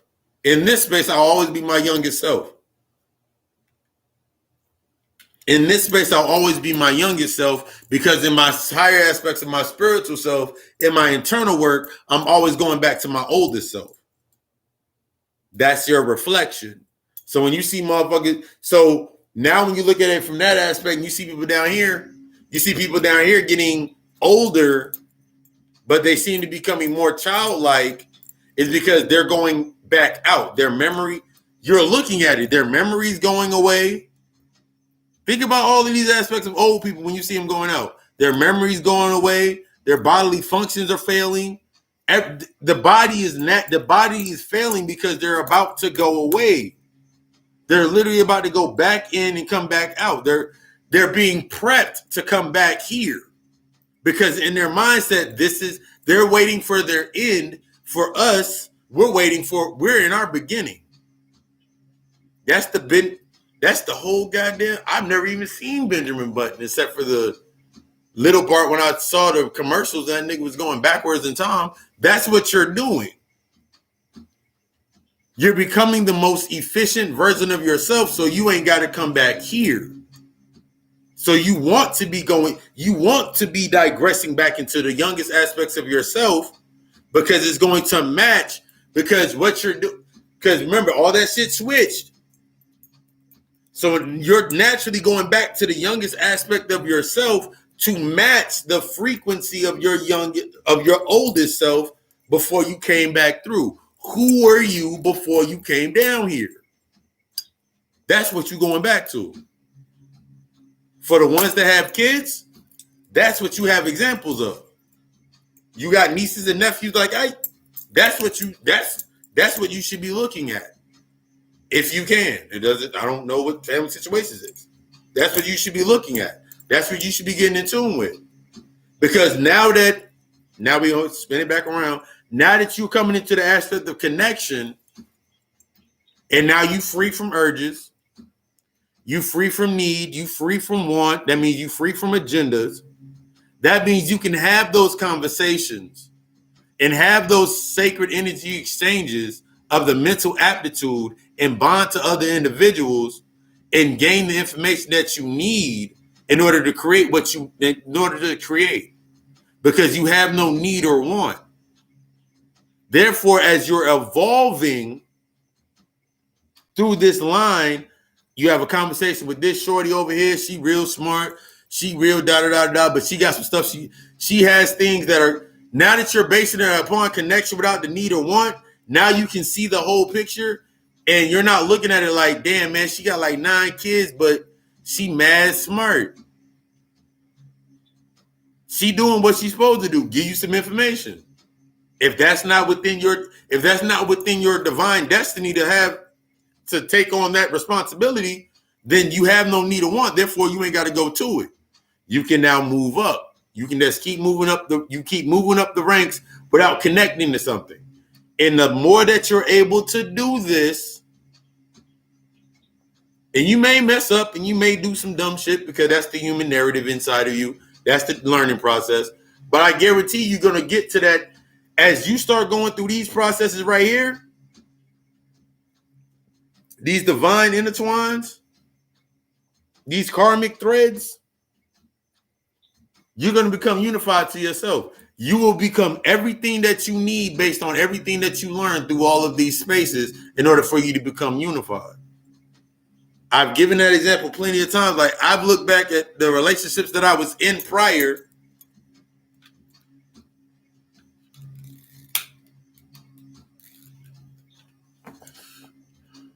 and after removing the layer of they all hurt me or they all ain't shit, them bitches weren't shit, and I went into like, what did each one of these relationships teach me?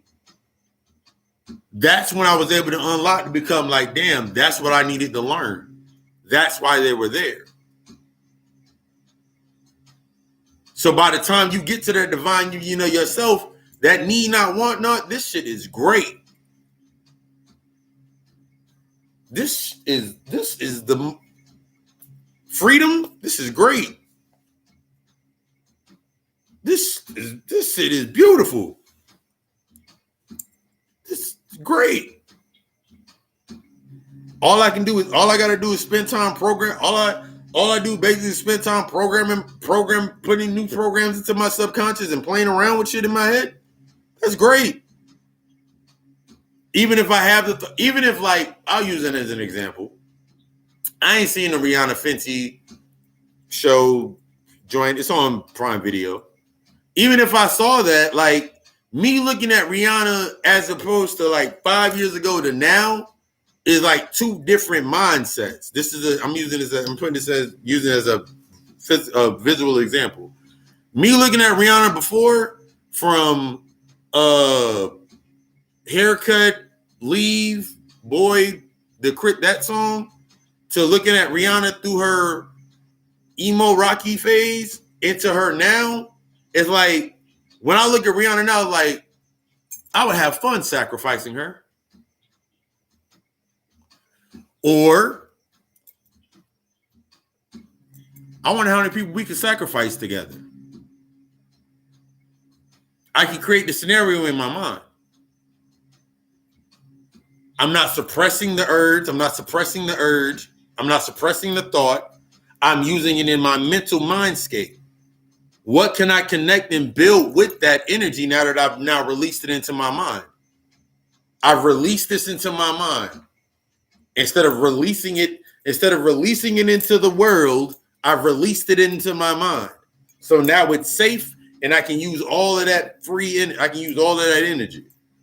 So now when someone ride by, listen to a Rihanna song, like that new subconscious seed, that seed that I planted in my mind, based on that frequency, based on that rhythm, that new cadence, I can use that, and the sky's the limit. There's no limitation to using it.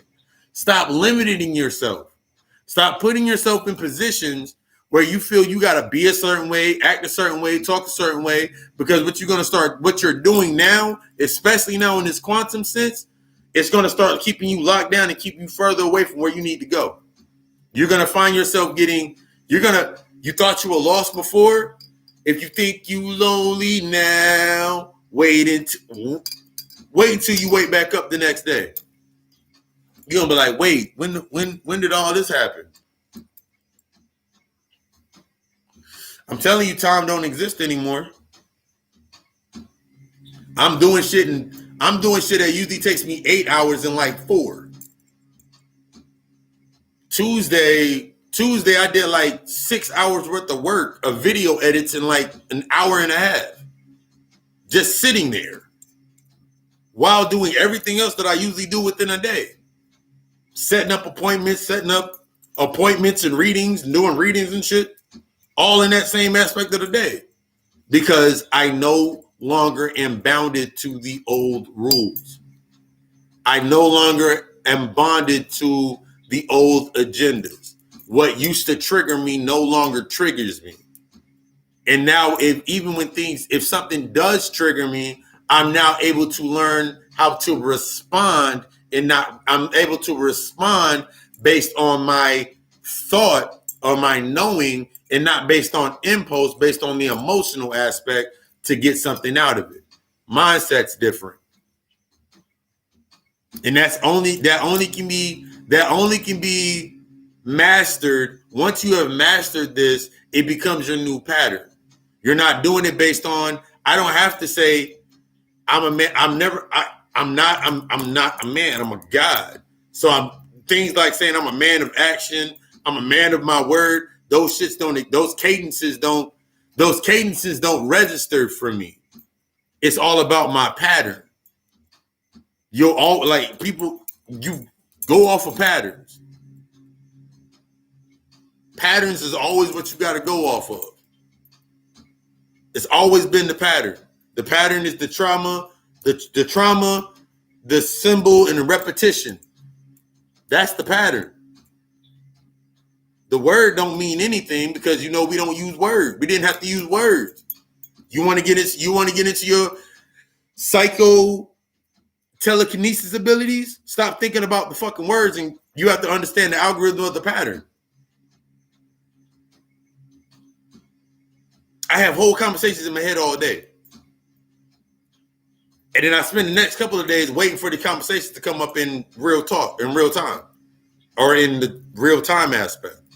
And then the conversation comes up, I'm like, God damn, that shit really does happen. I can just stare at my phone and be waiting for, I can just be staring at my phone and thinking to myself like, all right, all right, cool. And say it to my phone, and then 5-10 minutes later, whenever amount of time, text message pop up, email pop up, message pop up. Like, damn, nigga, I need to really, and this is where you coming into the aspects of your discipline. Because once you understand that you have your power, now you have to program your power. Once you program your power, you must reinforce the boundaries around the aspects of your power. This is the intimate power of you. This is getting intimate with the power of yourself. The intimacy with the power of yourself, discipline. The intimate power of yourself, that's that aspect of that. That's your discipline narrative to yourself. What are your daily disciplines? How do you start your day? I start off my day saying that I'm thankful, I'm grateful, I'm ready to let's do this. I start my day, what's coming? I want it. I want all the smoke. I need all the smoke. But mine's not based upon, no, God, what the fuck? I'm not wasting my energy. I'm not wasting my power.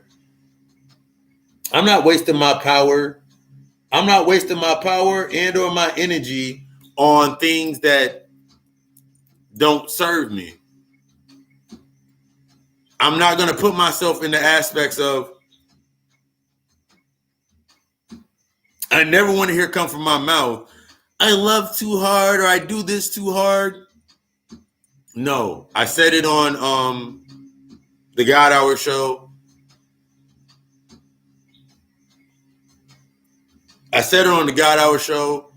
You're not loving too hard. You're loving undisciplined.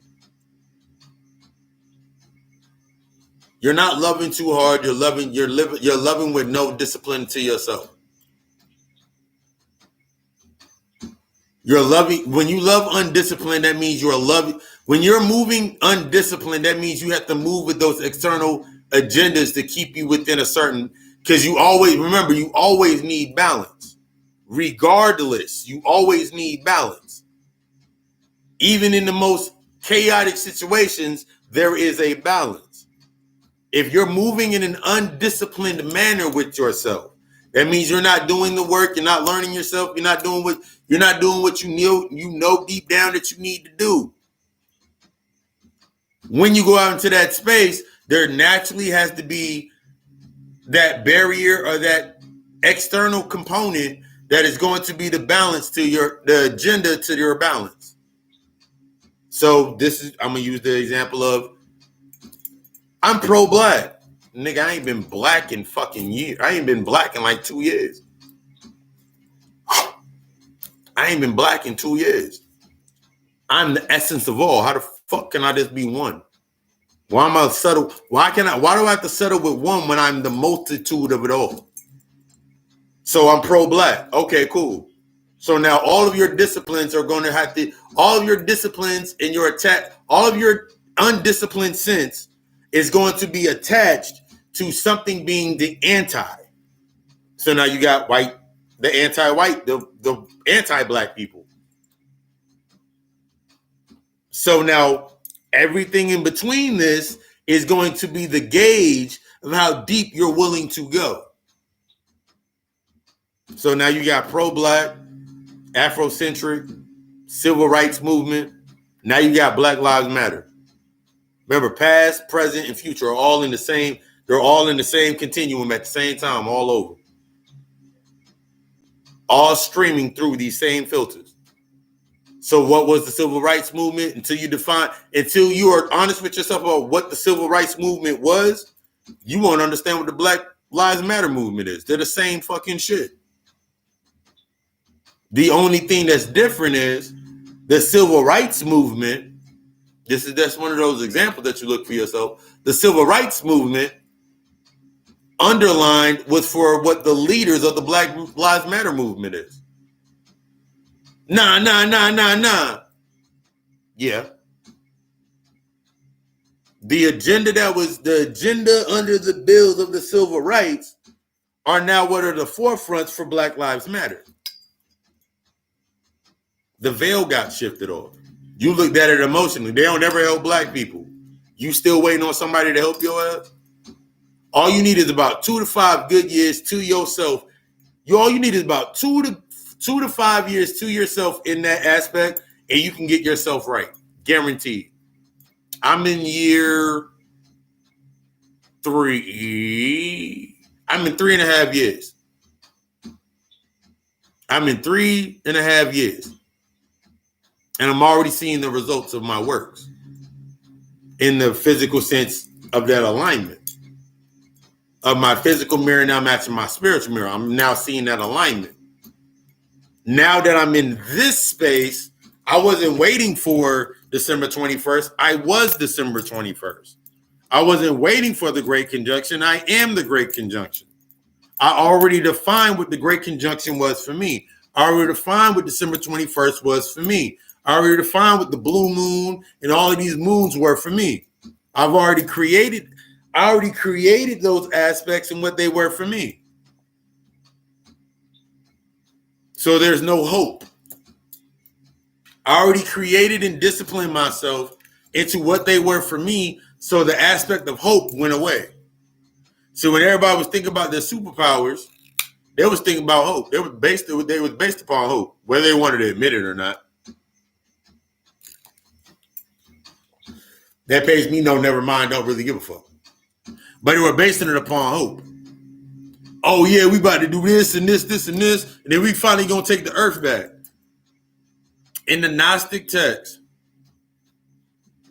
it's not over there sitting beside my bed. In the Gnostic text and in the Isis thesis, they both explain Earth as a giant ball of shit.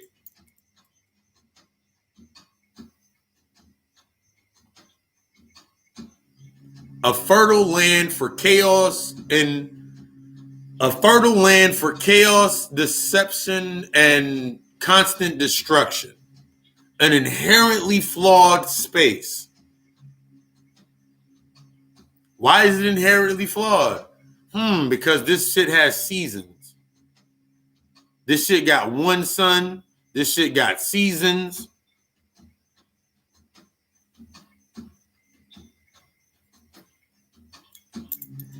I need something more stable in my life.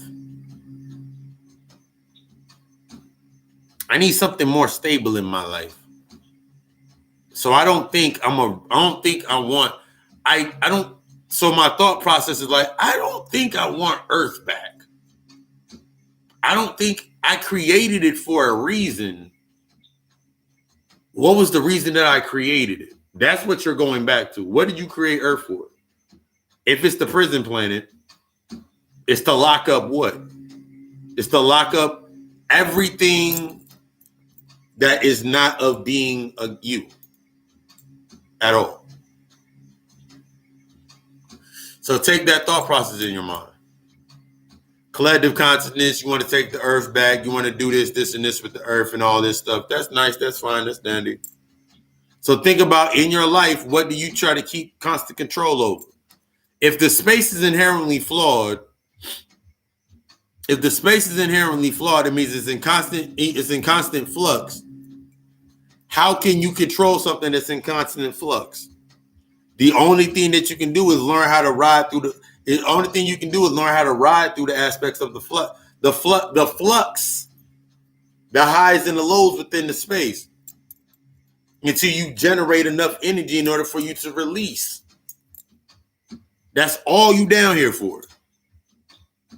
Everything else is going to be an aspect of you learning everything that you're doing based on this legacy algorithm, the algorithm of legacy.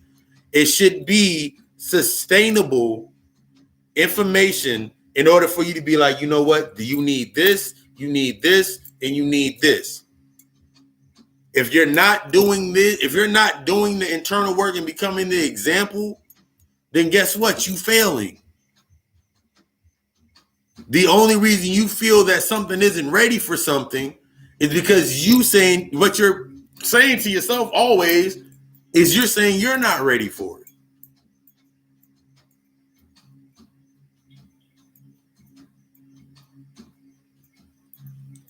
None of my jobs was ready for me. Because I challenged the way that everything worked at every one of my jobs. I streamlined programs and shit in my fucking jobs. I've said it before, I thought that was going to be my entire life. Going around just changing shit in jobs. I didn't know that I was preparing myself for what I do now. Because I was doing that shit mentally. Now I literally do it mentally. Everything is going to lead you to your purpose if you don't fight it. Don't fight it, and it will always, everything is going to lead you to your divine purpose, your divine unity, that path to your unity. Don't fight it. Don't either or it. Don't try to take one side or the other. Stop using cognitive bias and being like, well, that goes over there and then that happened. Nah, man, because that's not a part of our culture. That's not a part of this. It's all reflects of the aspects of you any fucking way. You better learn that shit. Are you coming back? You better learn it. Just learn it. I no longer, in my mind, in my heart of hearts, it's like I have no reason to be upset. I have no reason to be angry, sad. I have no reason to be any of that shit. Because I fully accepted that, it's the illusion of what I make it in my world. If it don't fit my world, then I have to let it go. I gotta let it go. Because all it's gonna do is put weight on my heart, which is gonna start constricting the flow of how my heart and my inner child likes to interact and likes to be free and play, which is gonna affect how my mind creates the space for my inner child to play, which is gonna turn my auxiliary back into the primary function, take my ego back into the function. All right, cool, become the mask again. Put the mask back on. That's what you're doing as you're going through your process. Every relationship that you're going to acquire is going to be based on polygamy anyway, or polyandry, because every relationship is meant to teach you something. That's what the whole aspect of polygamy is. Pro-life broke that down. So think from that narrative in your space. Think if you're able to sit there and you're actually based on connection, and think of how much network you can, think about how much networking you can do, even in the aspects, not even networking as in to build anything externally, but to build the things internally. Think about the connections that you can make. Think about the connections that you'll be able to learn from, because that's why it comes up into your space. But when you're using it based on the emotional algorithms, when you're looking at shit, you'll be like, he can't talk to her. She can't talk to him. They can't do this. They can't do this. because you still stuck in something of hiding something from yourself. Why can't they go do that? Why can't they have that conversation? Why can't they go have that build? Because you have not built that gateway. You have not built that access to yourself. But that's what that's there to show you. That's why it's there. That's why it's present. Allow it to teach you. Even the motherfucker that did your ass dirty, allow them to teach you, because that's what they're there for. The spirit put them there in that space to show you what you need to see. I need you to be angry. Why the fuck you want me to be angry? You need to be angry. Nah, man, I'm trying to be better. No, you're hiding away from your anger. I need you to be angry. I need you to be sad. I need you to be depressed. I need you in the most humble of states to where you cannot move so you can get this work. That's what your spirit does. Spirits are, in the spirit realm are the most niggerish. And I remember when Bobby Hemmett said that shit. And I remember when I actually started going up there. In the spirit realm, there are some of the most darkest. They do some of the most niggertree shit because they outside of the realm of that old moral balance. So if you need to do the work that you need to do, they're going to put that trauma, that event that keep happening, they keep making you sad, they keep making you upset, they keep making you feel volatile and want to boil over. It keeps happening for a reason. You need to do the work. Sit the fuck down. Sit down. Your car keep running out of gas, even though you keep filling it with gas. The physical aspect, you be like, yeah, your fuel pump bad or whatever it is. But why does it keep doing it? Why does it only do it when you are not going back to your house? These are the types of things that you really got to start thinking about. Because those are your signs. We look for these. I want to look for the most divine sign. No. That sign is, why is your car got stopped every time you trying to go somewhere else that you ain't supposed to go?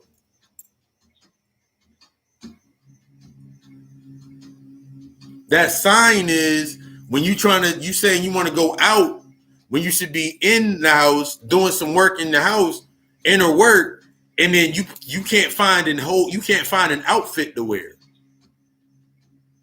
Your bypass of your ego, like, I guess it's time. Your ego comfort is going to be like, it's time for us to go to the store and get some more clothes. Your inner child's like, okay, the suggestion is going to go wherever the fuck you take it.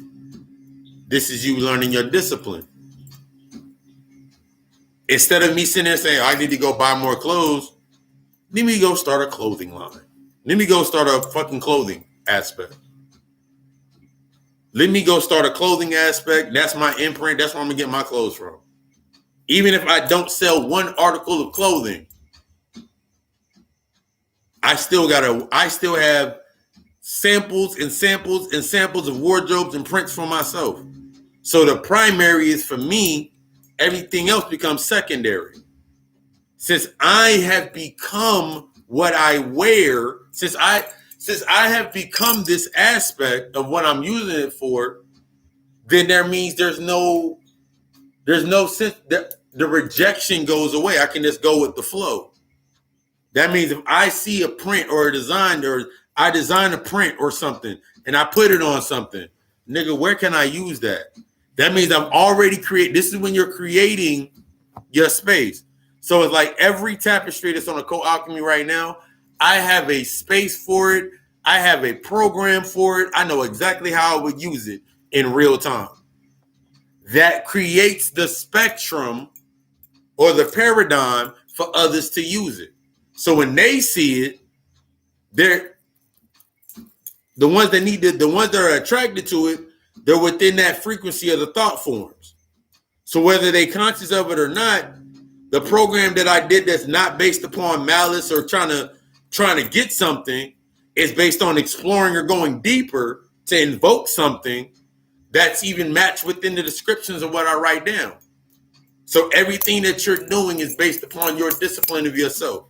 Everything you're doing is based on that sovereignty, that freedom of your own soul. But you got to do that integration process A lot of you are going through the integration process right now, and you need that in your life. Let it happen. Stop fighting it. A lot of y'all have a lot of the reflections in your life. Let it happen. A lot of y'all got people that are in and out of your life, and they fucking up, and they using the same tactics that they used to get in your life in the first place, based on when you was at a certain level. Let it happen. Let it bye. You don't need it. Because that's the shit that's going to keep you attached to this shit. Even to the aspects when people be like, but what about my kids?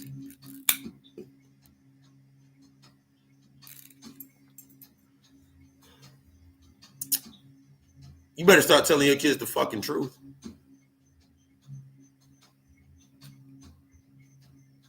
Would you like them to go through the process of getting to the age that you are now and having to go through the same process you went through?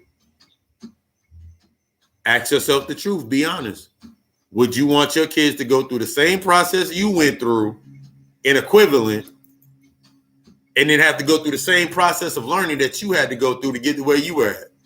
Or would you like to be honest with yourself and actually sit there with your child, which represents your inner child, at that same stage or an equivalent to that stage, and give them the information and then learn about yourself? Because at first, when you start doing it, guaranteed you're going to be biased as fuck. But as you keep going back to it, you're going to become less and less biased. You're going to allow them their aspect of their choice and their thought processes. You're not going to be teaching them. Yeah, Bobby said fuck them kids, but we got to think about that level. We got to think about we got to think about it from the level of, think about where Bobby was at that point in time. Because now when you take that information and saying fuck them kids, I've said fuck them kids in the beginning of lectures. Because in reality, if I'm not doing the work that I need to do, I'm automatically naturally saying fuck them kids. Naturally, you're already saying it. If you getting this information, you getting the information, you get knowledge, you healing yourself, you going through them aspects, you shedding them layers, but you're not giving that. That's the generational wealth that you give to the child.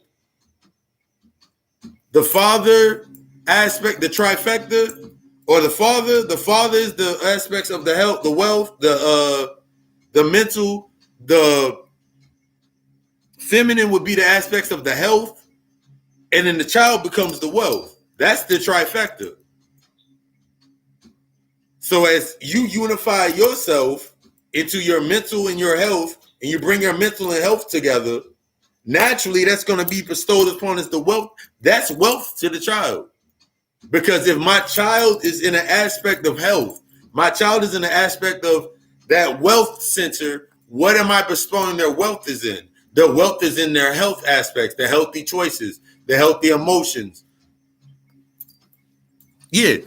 The health, like everything that we're taking, we got to take.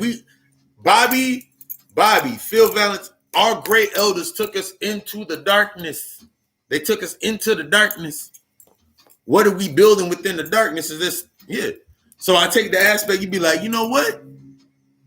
That's the new wealth. Because I'm teaching them healthy disciplines, healthy habits. I'm teaching them healthy standards, they're bringing their emotions into a healthy state. Into these spaces right here. In the aspects of the mentality. I'm teaching them about their subconscious thought process. I'm teaching them about how they react. Instead of reacting, learning how to respond, learning how to speak on certain things, learning how to move. That's the wealth to the child. Because if you give that to the child naturally, they can create everything from that space because they have no limitations. It's when we keep them in that space, like we're not giving them the healthy aspects of themselves that is shutting them. It's like you're just damning them to the same shit. I was watching my man Derek Grace on IG, and he said happy fucking holidays. And he said some shit. I was like, that is about right. He was like, if you're waiting for your birthday and some holidays to do some baller ass shit. That means you wait all year for your birthday, then Thanksgiving, and then Christmas, and then whatever other holiday, whatever it is, don't even fucking matter. But you wait to do some baller ass shit or show some love type shit or whatever it may be. But at the end of the day, after that day, your kid is still sitting there. They don't know anything about anything else. Except for they look fly for the week. They look fly for the day. Then you're doing the same thing that your parents did to you. For me to expound upon that as the spiritual teacher, you're just doing the same trauma that your parents went, the same trauma wave that your parents went through that created you. You're taking the trauma wave that then replicated into yours, so it replicated and then respliced, and it created the new wealth or the poverty. You either creating wealth or you creating poverty. Which one do you want to create? Understand that they both still exist. Because if I take the decision to create wealth, that means I'm learning everything from the aspects of the poverty or the trauma bonds that were in my life at that point in time. Yeah. Because your kids are naturally going to replicate whatever you give them. So in your mindset, like if you replicating being limitless, exactly. If I'm replicating, if I have a limitless mindset, it means everything I build is built on no limitations. Like I'm gonna do a breakdown tomorrow around like 12, 1 o'clock. The music's gonna hit my head. The beats and the music gonna hit my head. Probably tomorrow, I might make the opening for the God Hour podcast music. I might make the music for the God Thought. I might make the music start making music for the podcast. By Sunday, I didn't finalize the music for the podcast. In here, in this same space where we sitting here having this beautiful talk, this the same space where I make all the music for the podcast. Every episode that you've heard. The recording, everything is done in this space. This space has no limitation. So everything naturally that I do is going to be based upon no limitations. So I'm not waiting for I don't have to wait for, because I'm learning this program for myself and making it work for me. I'm not waiting for, damn man, I got to wait for my man to send me the edits over. Or I got to wait for my man's over here, shorty over here to send me the textures and the treatments for the videos. I'm doing all of that in-house.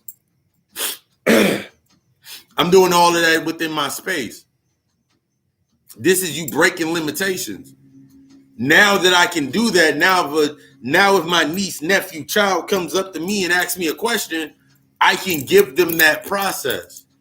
That's the gift. That's the wealth. You are creating the wealth.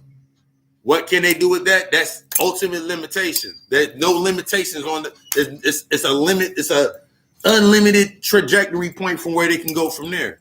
But you got to provide that process. But you first must provide it to yourself and being that example for yourself. Bring yourself into that balance, because you got one or two choices. Because this is going to be the trippy part. If I choose to continue in the aspects of the poverty, that means my example of why I'm in poverty is always going to be augmented. I'm always going to have an altered vision of what I think wealth is. So now I got to create agendas to why I'm not wealthy. See how that flows into that shit? You create that alchemical marriage, or that you create that marriage with these new wives that you created, or these new husbands that you created. For the queens and the goddesses, you creating the husbands of what? Of your knowledge of what you know, and that keeps you in guidance. For the gods and the kings and the brothers, what wives are you creating within your space?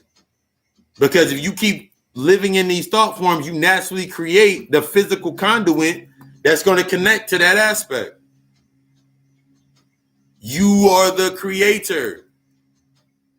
Heal yourself so you can create properly without attachment, based on connection. Take yourself to that next level. Challenge yourself. Challenge yourself. If you need help, challenge. If you need that aid, that's what you're here for.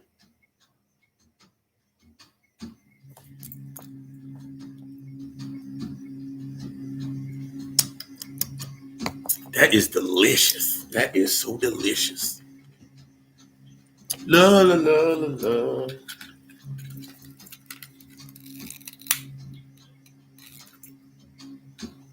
So you got a choice. You've always had a choice. Evolve or repeat, but what is your definition of evolving? All we do around it is the co-alchemist is grow. We grow and evolve.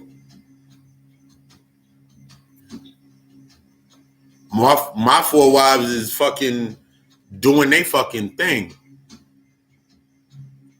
My wife, the God Hour, she out there in fucking 19 countries right now.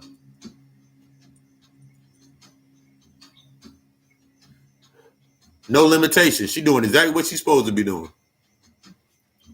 My YouTube channel is doing exactly what it's supposed to be doing. She just had some more babies. She got meditating. She just meditate and elevate. She got the card of the day coming up next soon when I'm start doing that more.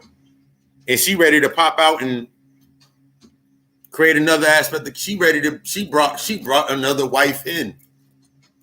And that's going to be the aspects when I start doing more video streams when we start doing the Zoom for classes.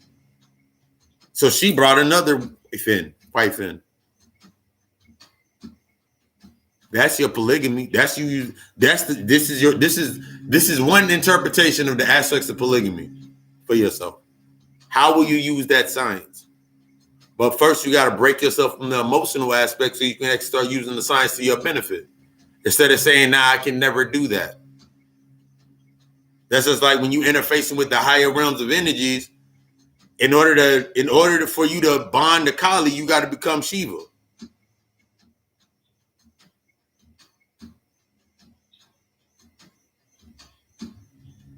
Man, I can't see myself.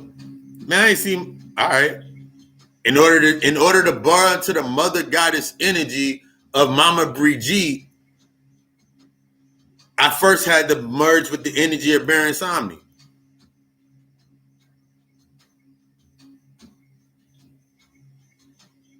But I had to remove the narrative inside of my mind of what I thought was the aspects of the mundane level of being the gay and straight shit. So I can become androgynous in the aspects of the interfacing with the energy outside of the emotion. Allowing myself to vibrate and be released from my fucking sense of my body. It's a process. I still remember my first astral projection like it was the other day. My first real astral projection was probably now 3 years ago.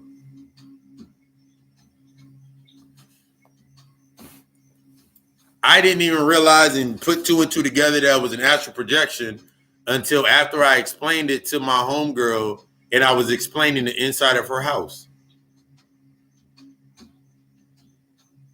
She was like, what? How are you explaining my house in such detail? You never been to my house. I was like, oh, thought it was a dream. But then it made sense because then that's one of the aspects I could go all the way back. I remember thinking that when I was little, me and my brother, we had bunk beds at one time in our life. We had bunk beds. We wanted bunk beds for some reason.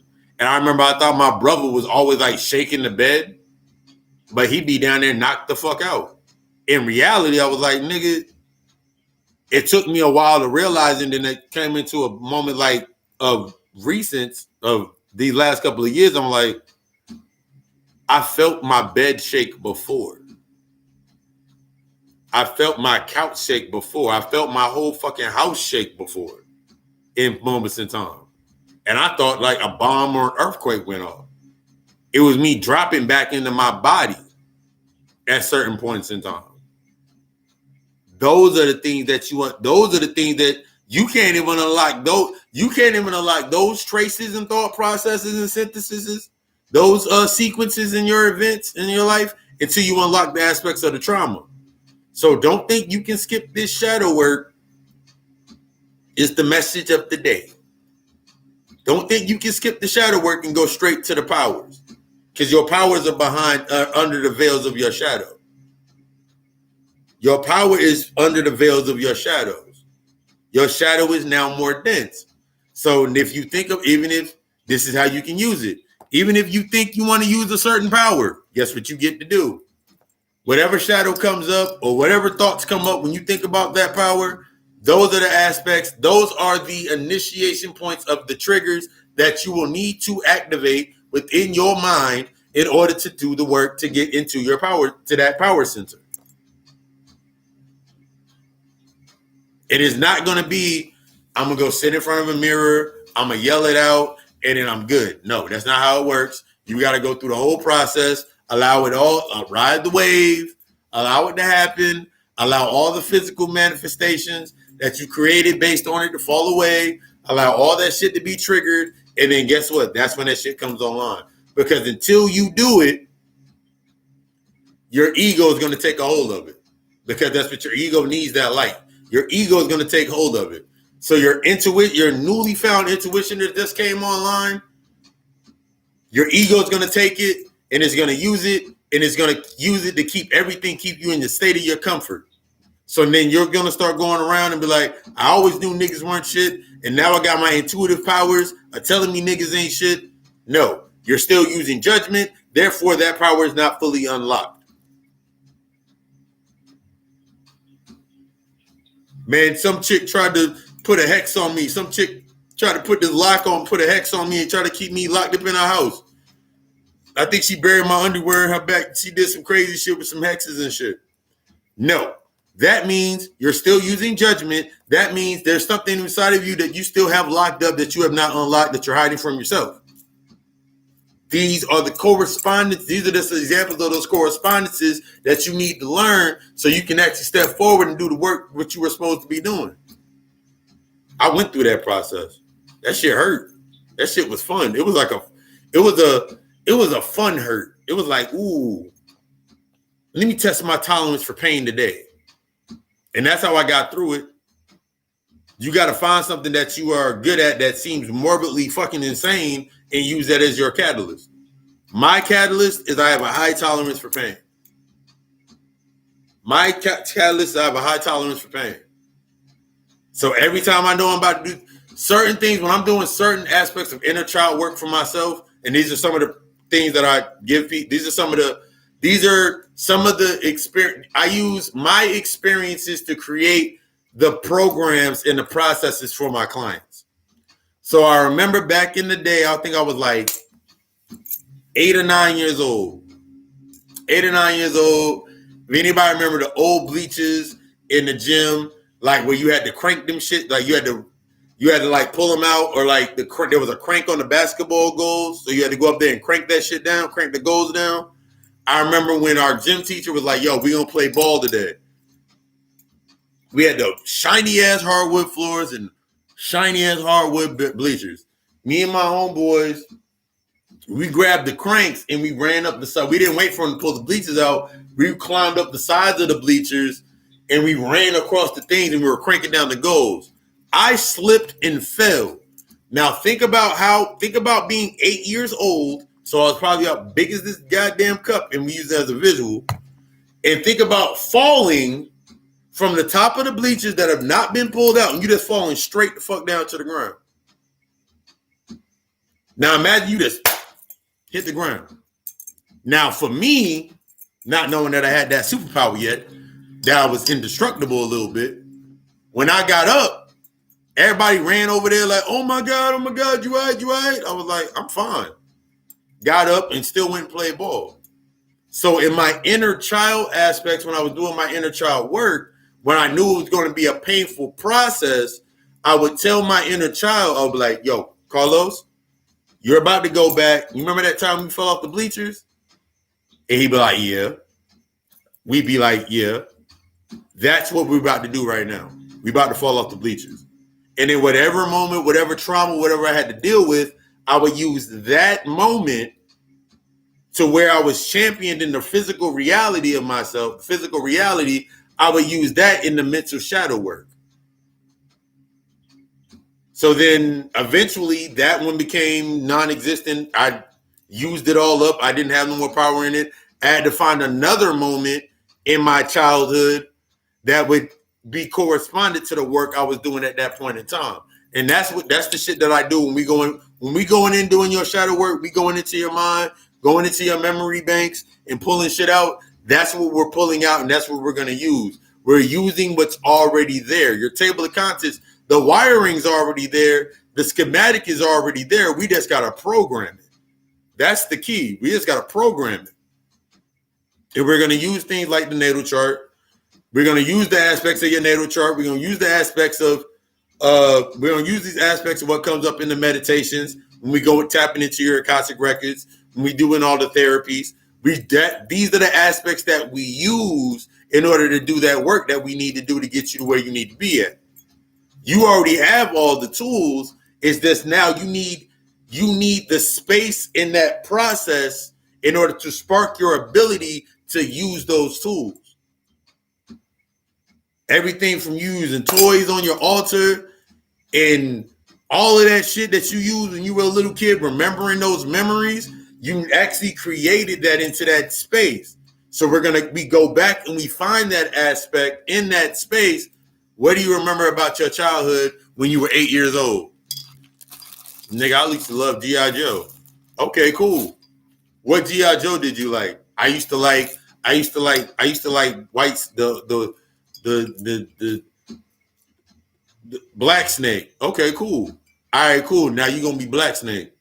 Tell your now we go through the process. We're not gonna go too deep into the process. All right, cool. Tell your inner child that you're White Snake for the night. You're White Snake in this session. Tell him to go put on the whole outfit, the whole costume, the sword and everything. He got sharp shit and everything. Ain't no limits in your mind. And we go through this whole process, and then we build you through that process. And then you cutting the shit out of your mind. Those memories, we going through this synthesis process, and then we taking you forward. You come back, I come back, we come back from that space. We do a meditation at the end. We do a meditation at the end. We do a meditation at the beginning to unlock the process, go through the process. Then we do a meditation at the end we do the meditation at the beginning to synthesize and bring up what needs to be brought up, and we categorize it. Then we go through the process of the session of what stuck out the strongest in that space. Then we go through the learning process. Then at the end of the session of that day, we go through the process of the meditation to instill what you learn in that space. So now as you're moving forward, now that you define this new synthesis, this new sequence, now everything that comes through this sequence, you've already predefined. So you now see how long before this gets triggered again. And this is that process of breaking down those triggers.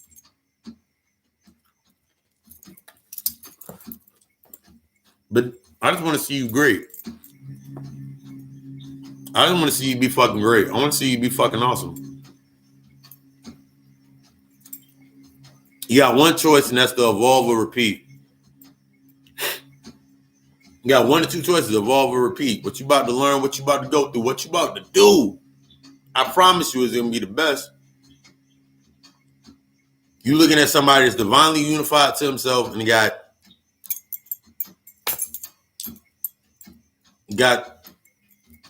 the matrimony to everything that I do. Somebody that's connected to themselves. This is an example. I am an example of what the heal process looks like. And I'm still going through healing processes because there's still little stuff. There's always going to be little stuff that you can fine tune. Always. It's an ongoing process. As you keep going through your processes, because as you're going through your process, becoming a stronger example, you now become an example for others. So the other people that come into your life, you're now breaking them out of a limitation. That's why they keep coming through your life. But if you use discernment, you can build the boundaries to make them actually learn some shit. Because once you give somebody the fishing pole, take them to the fishing hole, teach them how to fish, teach them how to cast. And then the next time you say, yo, we about to go fishing, but they can't wake up, guess what it's time for you to do? I'm going fishing regardless. I'm going to the gym regardless. I'm going to do what I'm going to do regardless. I invited you along so you can learn. I'm not the reason for you not learning.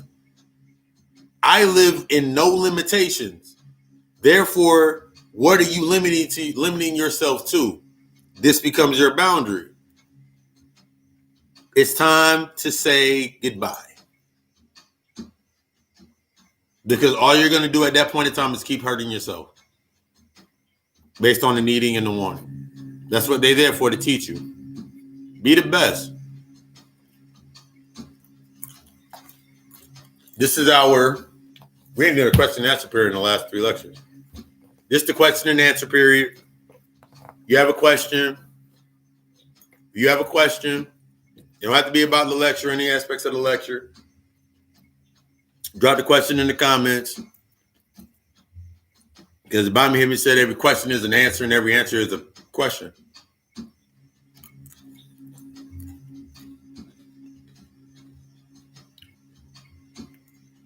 I sit here and eat my Reese's.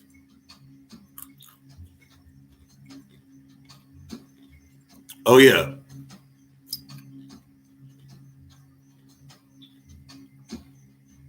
From now until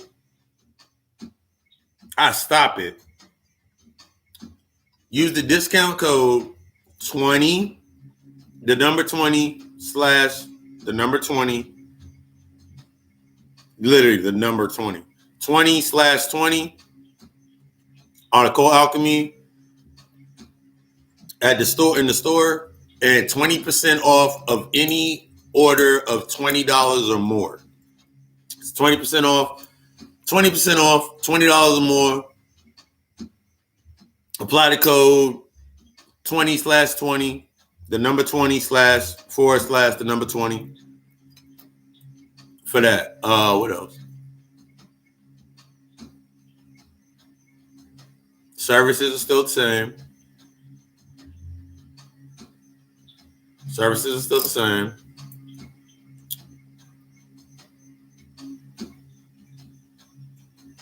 The group sessions and classes are coming soon. And this be fucking great. Marry yourself. Marry yourself. Once you marry yourself, everything that you do after you marry yourself, after you fully integrated yourself, now that you understand yourself and you know now that you know yourself in the aspect of no self, you'll be able to create your new environment, and then you can create the aspects of what you need in your environment. Who don't want to create their multiple streams? This is the aspects of this point. You got to do this work before you do any other work. It can be done simultaneously, but this work is going to be the representation of this work is going to be represented in all the other things that you do. If you're doing it unconsciously, that shadow is going to become more and more dense, and you're going to feel more and more limited. If you're doing your work, that shadow is going to become more and more malleable to that space, so that shadow now becomes an open portal or a space for you now to create it. Because the shadow is your ultimate potential, because we understand the shadow is in the dark is the true light. Yeah. But I want you to be the best. I want you to grow. I want you to flourish. I want you to be the fucking best. I want you to tune in. So I want you to tap in so you can tune out. Ain't nothing left. When we say this shit over, we're talking about the old paradigm of yourself. That's what's over. You still got some work to do. That's why you still here. Unless you're choosing to check out early. But that's all on you.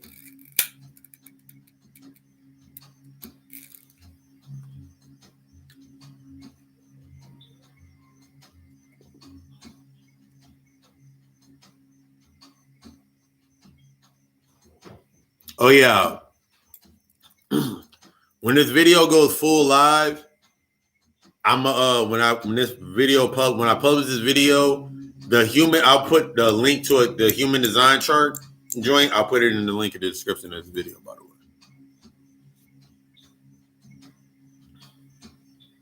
Taco.